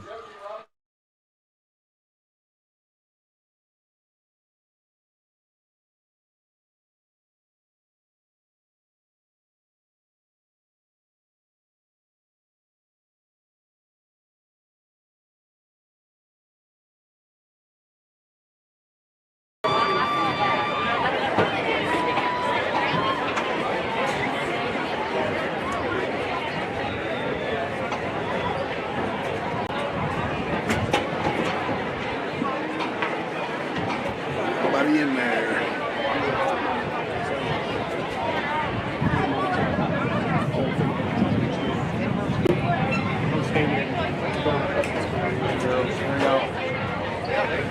Brothers hanging out.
That was the Joe T. Robinson Marching Band. Give them a hand. And now, ladies and gentlemen, tonight the Marching Devil Dogs are taking their place on the field for your halftime entertainment. The band is under the field direction of drum major Matty Snyder. This evening, the Marching Devil Dogs will be transporting you to a land of adventure, a land of danger, and a land of excitement. Welcome to a world where life and death hang in the balance, where only the bravest dare to tread. Tonight, the Marching Devil Dogs will be taking you on a dragon hunt.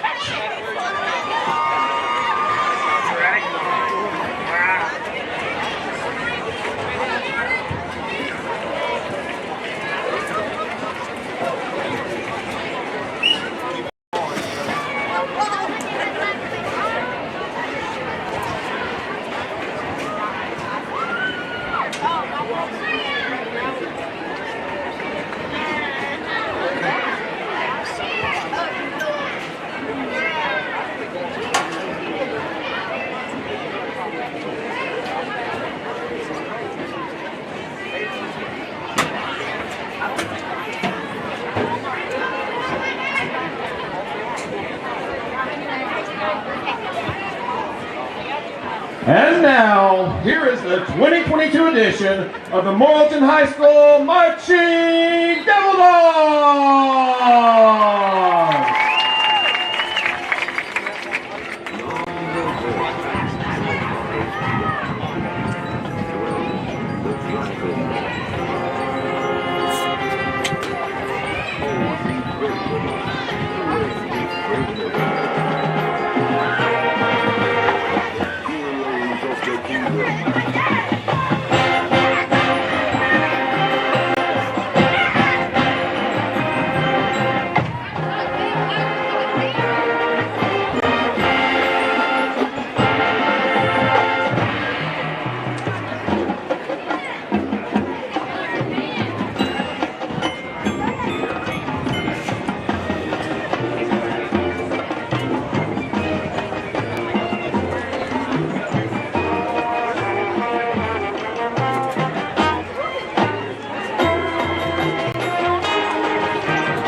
The heroes disappeared into the shadows of the forest where danger awaited.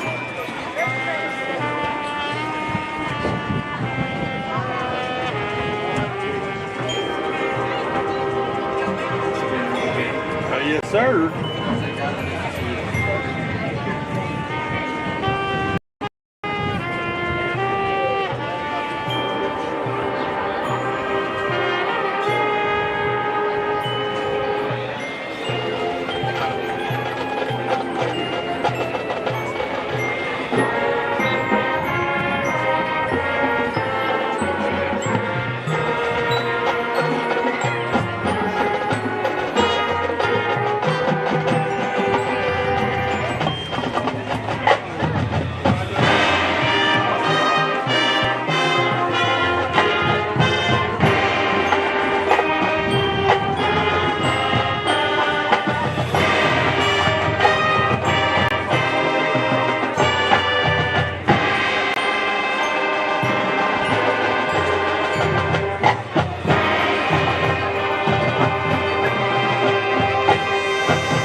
school marching Devil Dogs.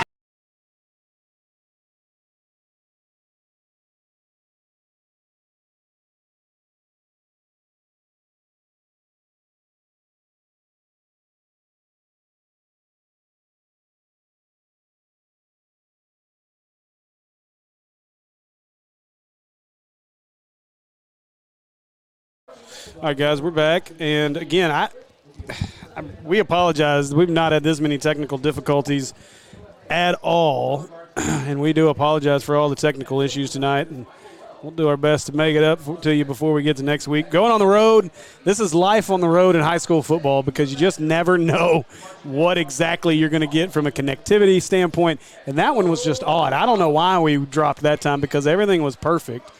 I'm looking here. Everything's good on that, although for some reason, hang on a second. Oh, well, you know what?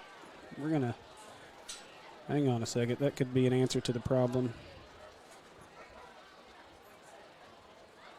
I'm going to kill that, make sure I'm not pulling any bandwidth there, but all right. Sorry, guys. We will do our best to make sure we don't have any more issues here in this second half. It'll be a second half of a running clock. I'm going to give up on the computer idea just because I don't want to take a chance of stealing some internet that we are in need of. So we're good there. All right. So, again, we apologize, guys, and we are back up and live. Hopefully we will stay that way for the rest of the way in this one. Fortunately, you didn't miss anything. I think we got to see the Senator Band at least, so before that went awry. But anyway, let's look at some scores here on our Ackles Carpet Floor and Home halftime show. Springdale Harbor trails Mustang, Oklahoma 20-7. Cabot leads Ruston, Louisiana 14-7. Let's see. Conway is playing Ouachita, Louisiana. They lead 14-7. Parkview and North Little Rock are tied at 13 at the half. Oh, there we go. All right, I was looking at that one. That's interesting. Good to see North Little Rock playing well, and Parkview. I expected a little bit more, so. We'll kind of see what's going on with them there. But yeah, that's very interesting. That's a big turn for North Little Rock, and you got to wonder maybe. I don't know. Not going to speculate. That's an interesting score. No idea. Yeah. Another interesting score. Little Rock Catholic at the half leads Benton by 10, 17-7. I knew that would be a good game, but wow, 17-7 Catholic up. That's big. So nice one there. Little Rock Christian, no problems with Russellville right now, leading 28-7. Here's another one. Lake Hamilton had to make a long trip to Mountain Home, and maybe a little hangover after the big win over Christian last week, but they just lead 7-6 in that one. Greenwood, no issues with Siloam Springs, 54-0. Valonia at the half leads Pine Bluff 20-6. So is this the opportunity that Pine Bluff has to turn things around and get rolling? And how about BB at the half? 7-0 over Whitehall right now. That is an interesting score as well, and I'm curious to see some highlights from that one. Stuttgart, sure. Forest City. We know what that Forest City team looks like, 14-14 at half. Wow. Wynn trails Magnolia in the fourth quarter already, and we knew that game would go quick because they're going to run the ball every time, but Magnolia 13-0, another one of those really long trips. And let's see. At last check, I'll update you on the Sylvan Hills score. Last check, Sylvan Hills was trailing Searcy in the third quarter, 21-7.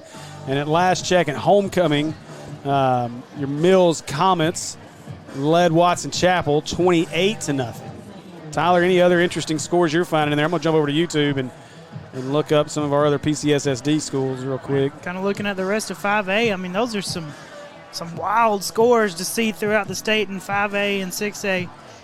Didn't expect a lot of those, so that's interesting to see. Got some good football going on and some parity that we weren't really expecting in some of those games. So 9:32 to go in the third quarter as they just got the second half underway, and Mills out there sporting the new jerseys tonight on homecoming. I think Jabari Shaw's going to the house on one. Now he's going to get caught, but they lead 28-0 over Watson Chapel in the third quarter. And then we'll jump over here to the Sylvan Hills Sports Network. And right now, Sylvan Hills has scored to make it 21-14. They're trying to battle back into this thing, down by 7 with 5:20 to go in the third quarter. David, I'm going to skip that last break. Well, I'll tell you what. Let's go ahead and get that last Ackles break in, and then we'll be back for the start of our second half. At Akel's Carver One, We are more than a carpet store. Get up to 50% store-wide plus no interest financing. Plus, add installation and get $300 cash back. we make it beautiful for less.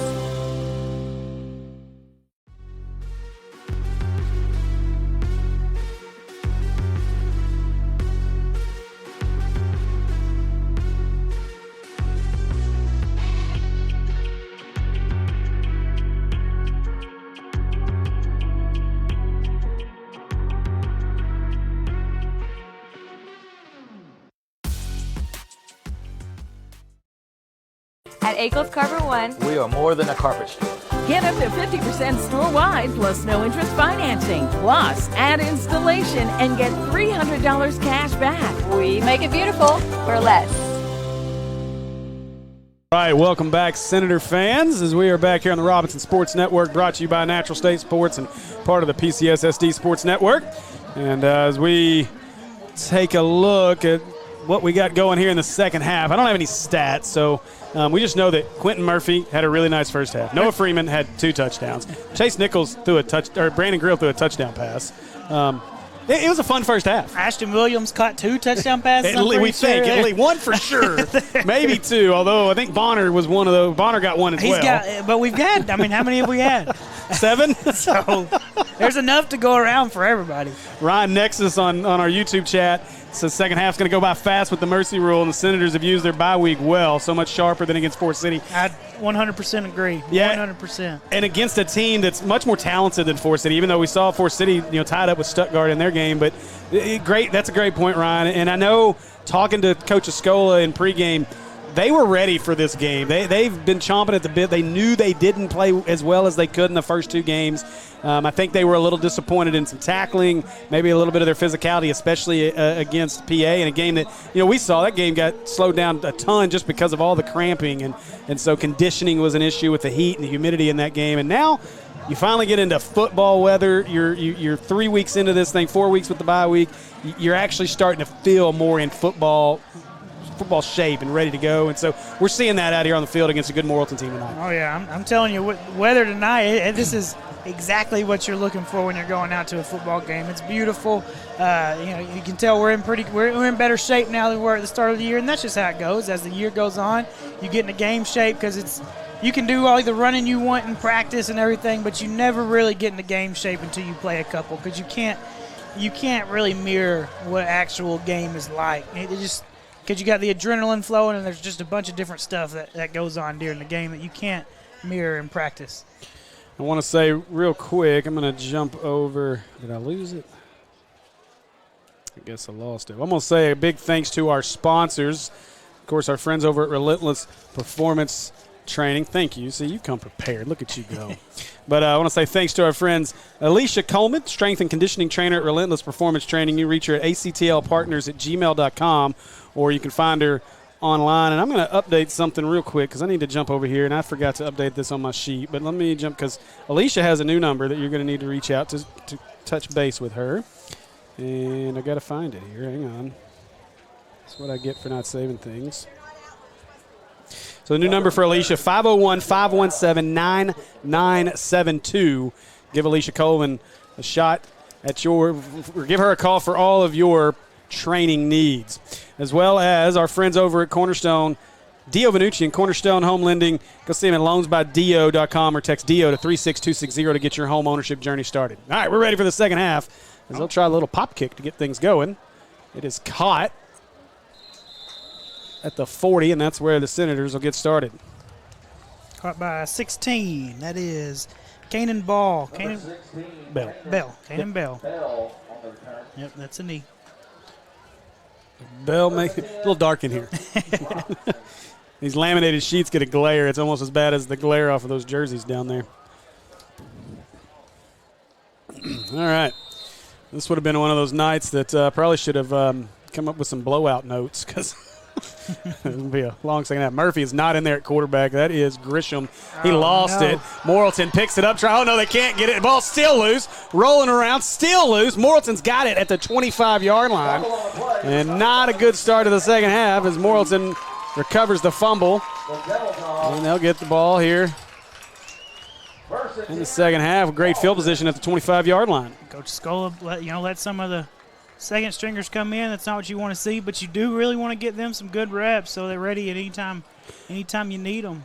And that's a situation, too. I know even going back to team camp, there was some questions on the center quarterback exchange. We've seen it pop up a few times.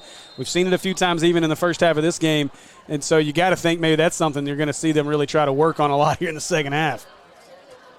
They'll give this one away to Tate. Tate's got room on this carry inside the 15. Give him a relentless performance, first down at the 11. Number 25, Destin Tate on the carry. This is a chance for those guys that don't get to play as much to put some film on there and show coach, I need to get some more reps with the first team. So, take advantage of this when you have the chance. I'll go to Tate again, and Tate trying to break tackles. Give him maybe 2 to the 9-yard line.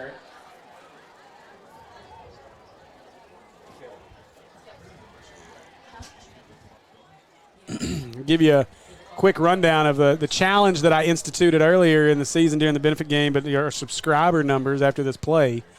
As Martin gets it, he wants to throw the fade, looking to the right side, and a nice catch in the corner. Did he get a foot in? No. So he didn't get a foot in. It was close, but he did not. It's a great ball, great ball. It's tough to drag that toe right there.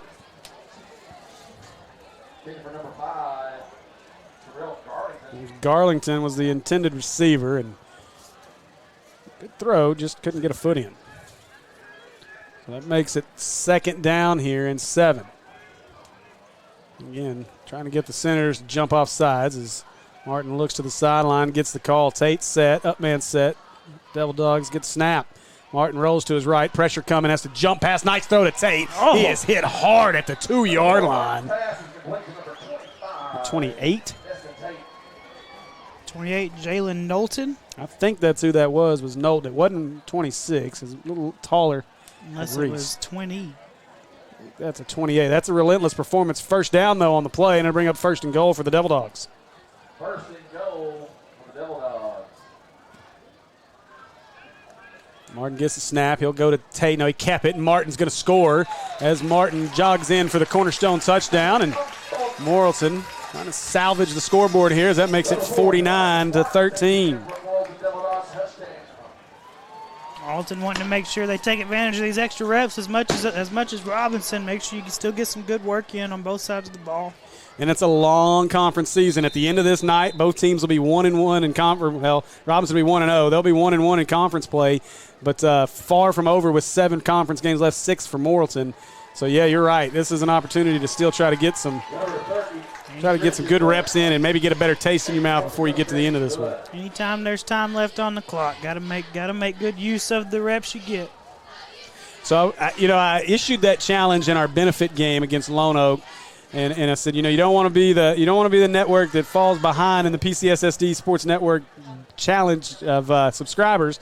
So here's how the numbers look. Robinson, you're doing work. 325 subscribers, leading the way in the subscriber numbers right now. Second is Maumelle, the Maumelle Sports Network with 226. Mills with 210, and Sylvan Hills at 199. We'll see if they get to 200 before the night's over.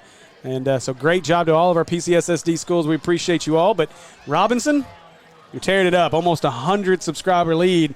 I'm curious, though, because I know that we have a lot of people watching right now who aren't actually subscribed. Because last week I went through all the numbers and checked out all the data. And there's a lot of you that are watching that aren't subscribing. So, hey, hit the subscribe button.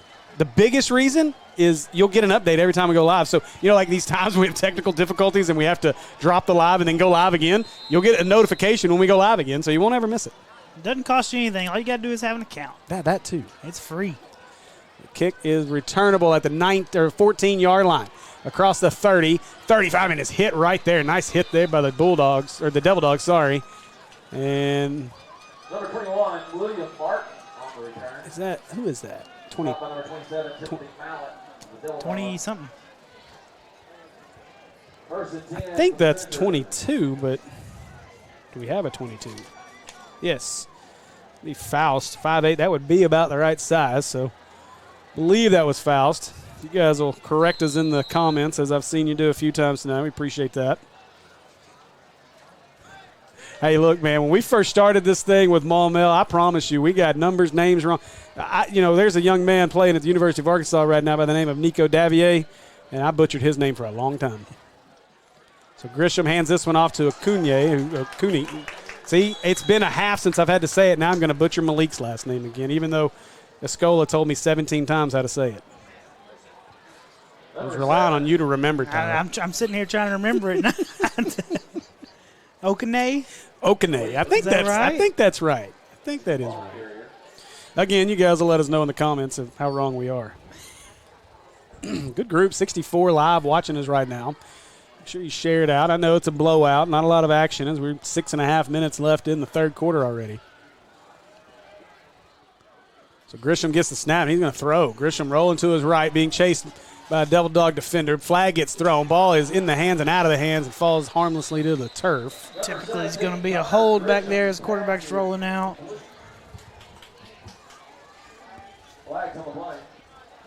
Some good mobility by Grisham right there, though. Grisham, a big kid. 6'1", 190, his senior quarterback. Penalty is going to be a hold against the Senators.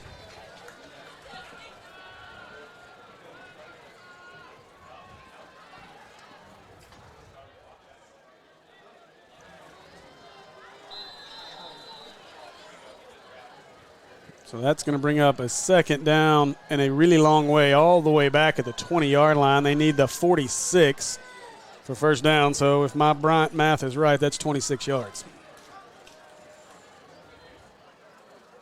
Well, Grisham gets the snap. A lot of pressure. Set up the screen. Trying to get out to the races is Malik. Malik's got a couple of broken tackles. He'll get about... Number 17, Connor Grisham. Pass is complete to number 7, Malik Acuna. So all the way out to the 36-yard line. A nice play there as Grisham found Malik, and now to make it a manageable 3rd and 9. A really good setup play. The offensive lineman did really good getting out there in front and giving him some blocks, helping him, giving him some space to work.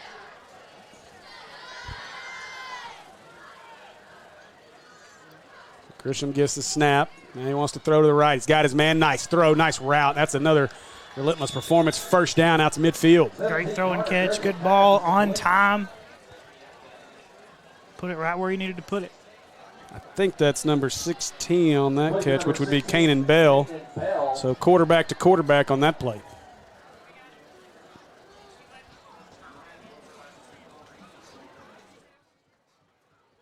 First and 10 from Senators. Now they'll get the snap as Grisham hands it off up the middle. Acuna is stuffed. Stuffed at midfield. Maybe lost a yard on that play.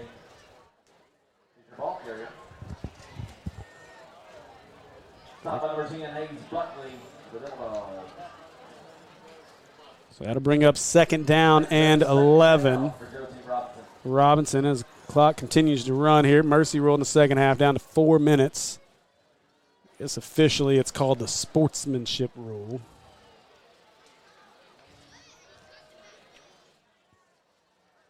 Now Grisham gets a snap. He'll hand it away to Oakney. Oakney trying to get across midfield. He does. He's trying to drag a few Devil Dogs with him. He gets 2 yards, maybe 3 out to the 47-yard line. You got Morrilton just piling bodies in the box right now, telling them, if you're going to move the ball on us right now, it's going to be through the air. And they know that, surely they're not going to try to throw it much here. Got the subs in, just going to try to get this thing to the end and get that first conference victory. They are going to throw over the middle, and he's a little hot there. Yeah, kind of had to catch the ball. It was a little difficult snap. He kind of had to catch it, then he just had to get rid of it. That was number 4. Jamarcus Brown was the intended receiver over the middle on that one.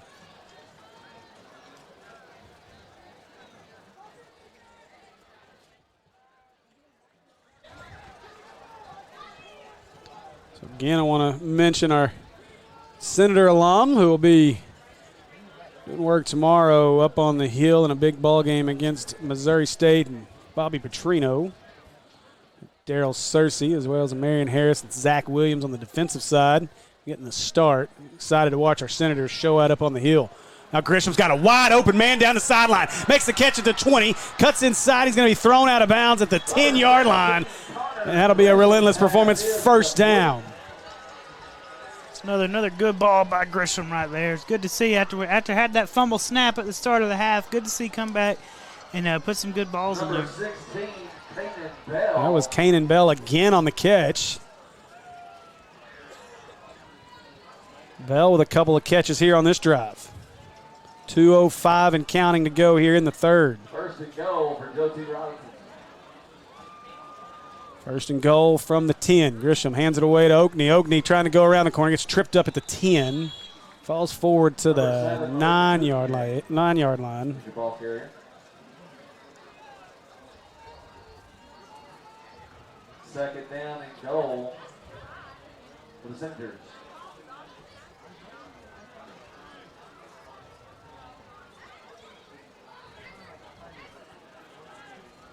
Grisham got a man in motion. That's who they give it to. That's number 5. Trying to go down the corner is Dotson. And Dotson's going to score. Give him 6 as Dotson scores the cornerstone touchdown. And it is now 55-14 Senators. Really like to see that as a coach and staff. See your second team come in, move the ball right down the field, march it down, and put one in the end zone.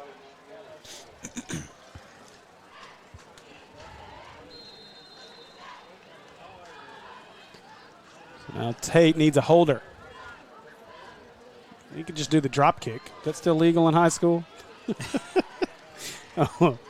That's the thing about special teams. A lot of coaches on special teams, no matter what the score is, you still got your starters out there for that. There's a snap. Kick is up and almost blocked, but gets it right down the middle. And with 47 seconds to go here in the third quarter, it is 56-14, Senators lead. Make sure you stick with us in our post-game show as we give you some scores from around the state. And if we've got some stats on hand, we'll do that, as well as start thinking about a player of the game. There's a lot of different guys to choose from for that one. I don't know that we're going to even get the kickoff. We won't. We're not going to have a kickoff. We're going to go to the fourth quarter before we get to the kick. So we'll let this run down.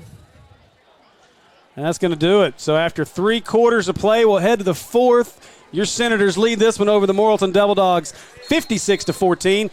And we'll be back here in just a minute with more Senator football and Natural State Sports. You ready for this? Home field advantage is such a huge deal in football, and I think it's a huge deal in the mortgage world too. That's why we're a local company. We have in-house processing and underwriting, and that enables me to make sure that my customers have a great experience from kickoff to the closing table. And that's just what we want to do, is give them a great experience. With Cornerstone Home Lending, you'll always have the home field advantage. Text DO to 36260 to get started today. Welcome back, Senator fans. We are a quarter away from being 1-0 in 5A Central Conference play. And await this running 12 minutes. Sorry, not 15. 12 minutes. Get out of college mode there, Steve. Say great job to our crew tonight. It's been a night of technical difficulties, but we have persevered through. I want to say thanks to Morrilton's own Kayla Fletcher for helping David out here on our production tonight. So Kayla and myself, we got the night off, but really didn't get the night off because we get to come up here and entertain you Senator fans on our Robinson Sports Network. We appreciate each and every one of you watching tonight. And we are just about set for the kickoff here from Tate. Start the fourth quarter. Interested in ordering this year's homecoming t-shirt, go see Coach Tremor. He'll be on the track with the Spirit Squads throughout game time.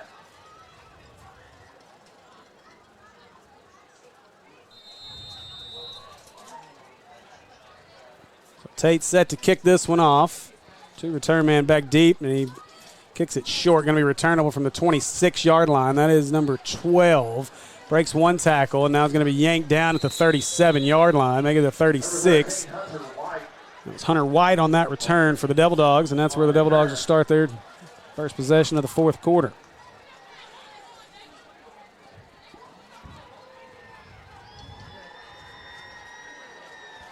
Looks like Morrilton has decided to bring in their second quarterback, number 11, Weston Keaton, in the backfield now at quarterback. Keaton, a junior, 5'11", 160. He's only attempted 2 passes on the young season. But a good opportunity, to your point, of getting some guys some experience here, as it's a long season in the 5A Central this year. Looks like most of their starters are still in there besides their Q. Yeah, that's still Tate at running back. At least going to get that quarterback out of there. He's taking a few hits tonight, might be a little banged up, trying to keep everybody healthy. Brings up second down for the Devil Dogs.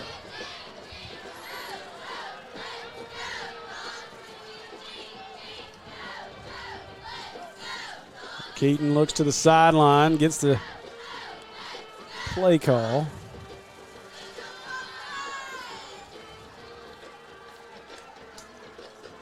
Now Tate right up the middle.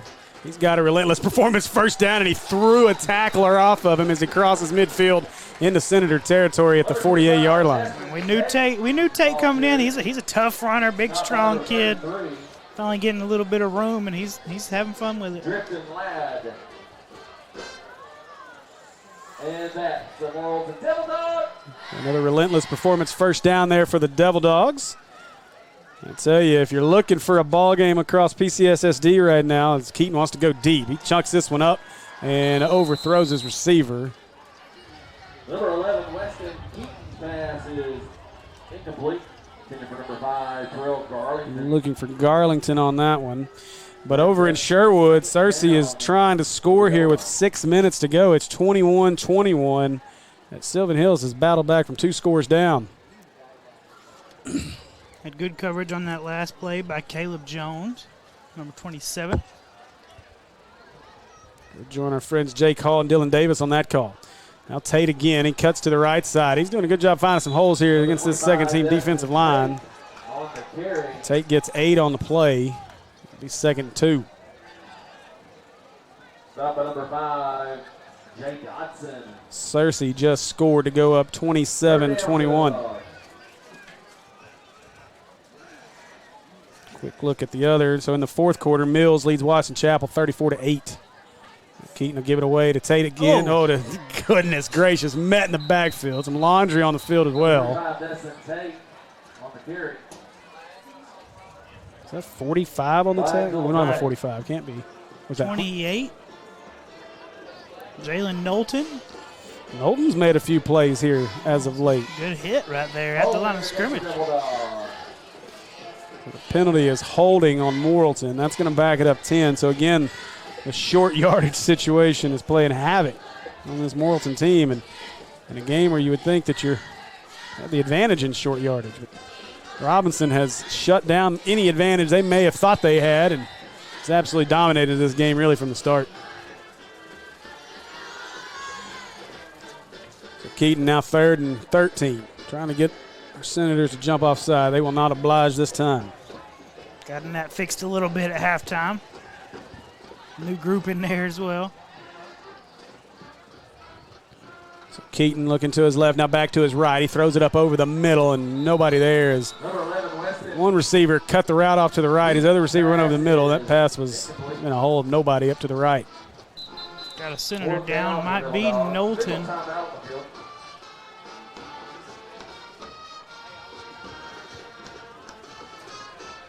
Tell you,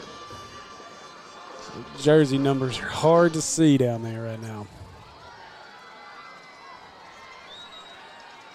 Guess I'm gonna need to get my binoculars for the rest of the year. Be my own spotter. Yeah, Andy likes to bring the long eyes from time to time, and I know we don't play there this year. At least we won't unless it's in December, which is the goal. But you want to talk about a place where it's real hard to see, you go try to call a game at War Memorial Stadium. Oh, yeah, you're all the way up there. You got to. You got to have your binoculars in.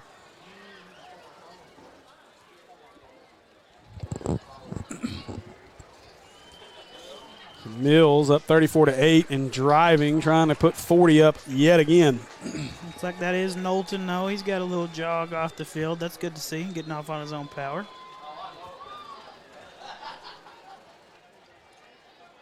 Searcy just made a huge play in the backfield as they lead 27-21 with 5.5 to go in that one. That was the game of the week, and it's living up to the billing. It has. That was a game. It looked like Sylvan Hills was in trouble. They have done a heck of a job to battle back.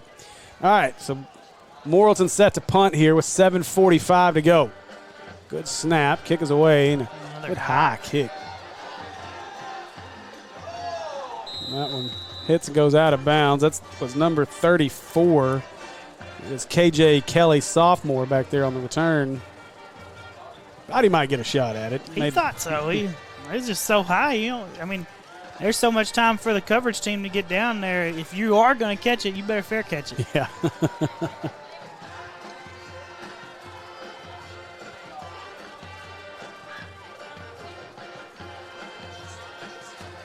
All right, so 7:08 and counting here as change of possession. Grisham in at quarterback, Oakney at running back. Senators will go 4 wide here, 2 receivers to each side of the field. Grisham gets it, he's going to take it out of the lap, now throws it. Oh, and an interesting decision. They went with the RPO, and that's that spread triple option. He's got the option to give it to the running back. He's got the option to pull it and run it, or to pull it and throw it. Tried to throw it, just kind of sailed it a little bit. Grisham he's deceptively athletic. Like, you look at him and he looks more like your prototypical, pocket passer, but he can move. He's gotten out of the pocket a few times here, and he's moved really well.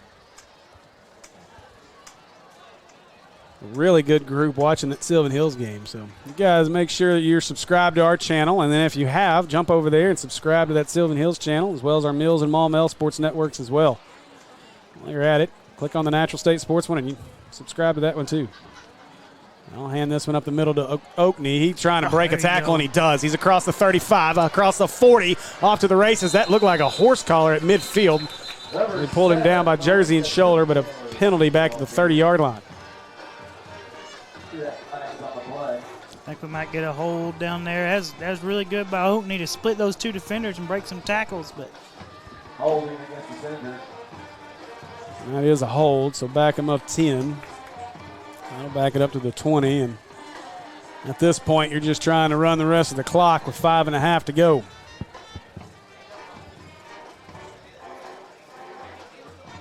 Boy, that Natural State Sports Game of the Week, you're right, is living up to it right now. You guys need to make sure you jump over there. It'll still probably be going as soon as this one's over.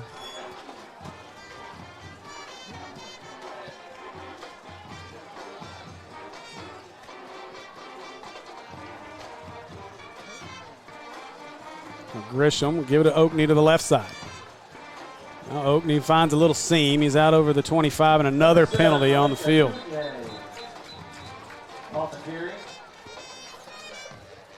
Good gain there by Malik out to the 30. He got 10 on the play, but again, more laundry on the field. Looks like he might have had some little help again.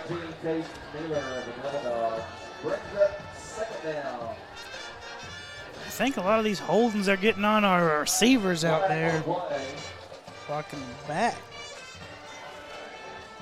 That one was, flag was thrown at the 23, so that's going to back it all the way up to the just inside the 13-yard line. So we'll do second down all over again with 4:20 to go. Third try at second down. I smell 6. I think 7's going to race for 6.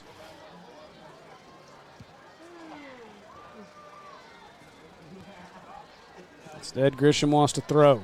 His left side, threw it behind his man. Nice. Oh, I thought he'd come down with it. Would have been a heck of a catch because he had to turn to his other shoulder. That would have been a great adjustment to the ball. Third down. And now if we thought it was hard in the first half to figure out who's on the field, we got all these subs in there. It's going to be really hard. Sylvan Hills basically got the ball game in front of them right now. 4th down and 12. You can flip over to the Sylvan Hills Sports Network and hear Jake and Dylan on the call there. But 4th and 12, trailing 27-21 with 3 minutes to go in that one.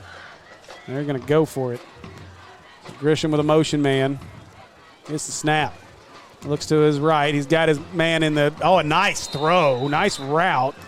That is number 2, Caden Blaylock on the catch. Great throw by Grisham. A good route. Great ball, great catch, strong hands. The D-back got in there pretty quick and got his hand in there, but good by Blaylock, hold on to it. That makes this 4th down and 5. We're under 3 minutes. Number 19, Logan. They'll obviously go for this. Fourth down. Grisham trying to get them to jump off sides. They're not going to get the freebie, at least not at the moment. Coach Risner gets the call in, and there's a snap low. Grisham catches it. Oh, boy.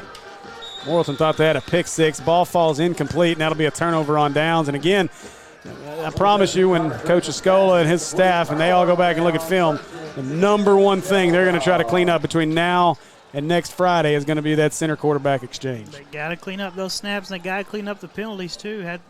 Probably had a lot of penalty yardage. Hadn't kept up with it, but there's probably a lot of yards. We're probably over 100 yards of penalty yardage, too.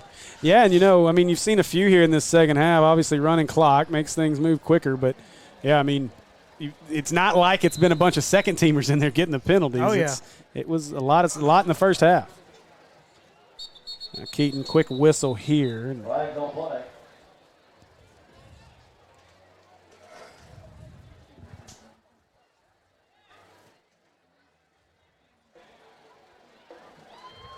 Not sure what we got. Substitution. And that's too many Senators on the field. No. The league had 12 men on the field on defense. So a little confusion here. You start getting your subs out there, trying to figure out who's supposed to be on the field, who's not. So the confusion for the Senators is now Tate will come off the field.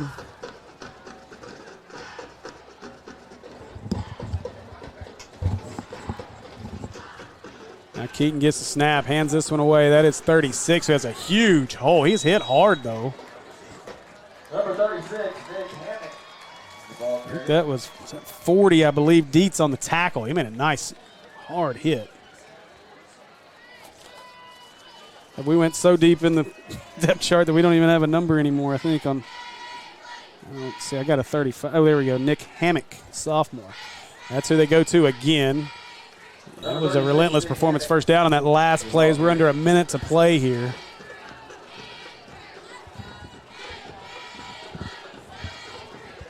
Oh, boy. Searcy scores again, and that one is over pretty much in Sherwood. 33-21 now. So Keaton, 37 seconds left in this one. I'll hand this one up the middle. Hammock gets another relentless performance, first down with 28 seconds to go. Looks like they might try and get another snap or two in. The Senators trying to sub. They will have too many men on the field as they give it to Hammock up the middle down to the 2. No flag on the play, surprisingly, as Senators had 12 on the field. They did not get. I guess the refs just decided we're going to let this one go. They kind of let that one play out. And so now 5 seconds. They want to get Hammock in the end zone. Hammock wants to build a hammock in the end zone, and the Senators say no, sir, as they stuff him, and that'll do it. The Senators get the victory here, move to 1-0 in 5A Central Conference play. Final here from Devil Dog Stadium. Your Senators lead this one, or win this one, 56-14. And we'll be back with our postgame show here on Natural State Sports.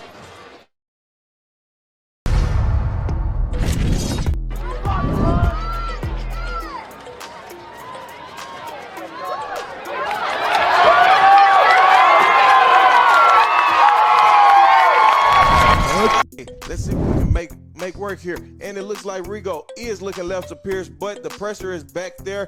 He rolls out. He throws the ball to Jabray. No, maybe it's going to. Nope. He drops back. Rigo drops back. And he pitches the ball to Jabray. He makes a play. And Jabray gets out of bounds. Six over here on the near side. Gurney's going to kick it to Reddix. He'll have a return opportunity at the 17. Across the 25, he's got a big hole. Now across the 45, and they're not, I don't know. I don't want to say, and they're not going to catch him. 20, 10, 5, give him 6 as Reddick scores the cornerstone touchdown. Going to be brought out. He's going up the middle. He's got all sorts of room. Gonzalez is running to tackle him, and he can't catch him, and he's off to the races. 1 to the 20, 15, 10, 5. Touchdown Panthers. Runs back the kickoff. Wolbright with the snap. Throws it right for a double pass down the right sideline, and it is caught. An amazing catch right there by Team Pierce out wide. He will be getting bracketed, but I say send him on a curl, but they can't, and he runs a post instead. Rigo goes deep, and he finds a receiver, and that receiver is running the 20, the 15, the 10, the 5, the touchdown. And him and Anton Pierce were in a foot race. 5 yards ahead for a 1st and 5 after a neutral zone infraction. He hands it off to Russell. Russell up the middle, all sorts of room, and he's not going to be caught all the way to the 20, 15, 10, 5 touchdown. Braylon Russell showing why he's going to Arkansas, because he is just an amazing coverage there. It looks like they have inside leverage on all of the receivers. He drop backs here. He takes a shot. Deep on 2 players, and he caught it in between Pierce and Jabray Shaw. Man, that was a catch, and that was a throw. Nice pitch to catch.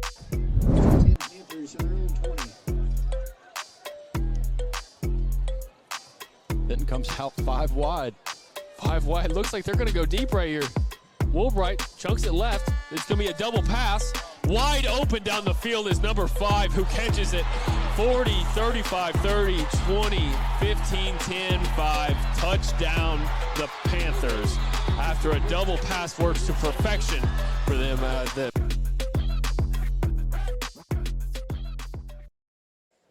All right, welcome back, Senator fans, as we are wrapping things up here in our Robinson Sports Network postgame show. And I know, Tyler, you got some scores up in front of you. I don't have any stats, and I don't think we're going to get any stats before this one's over. So you got any interesting scores over there on the Fearless Friday scoreboard?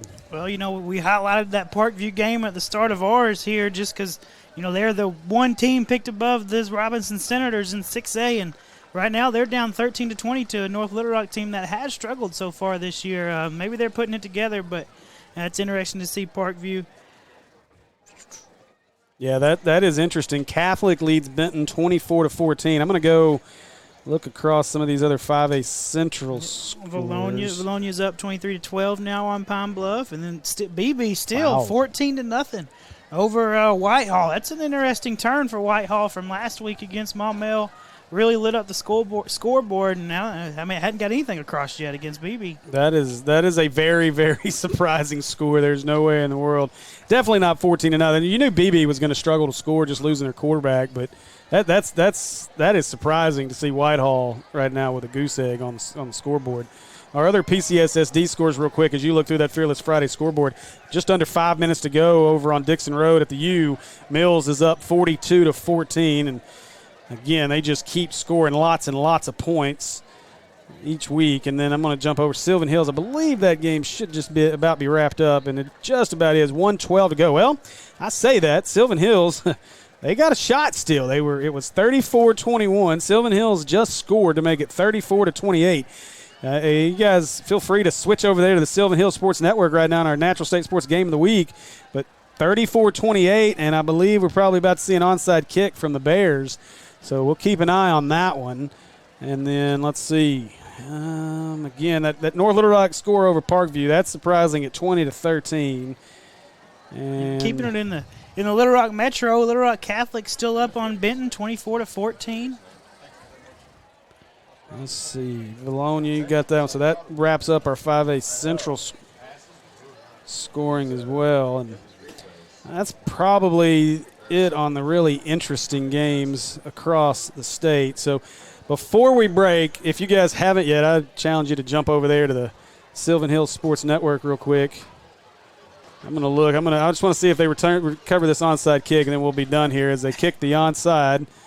And I think they got it. No, it got away. They had a chance. They had it in their hands, but Cersei is able to recover it.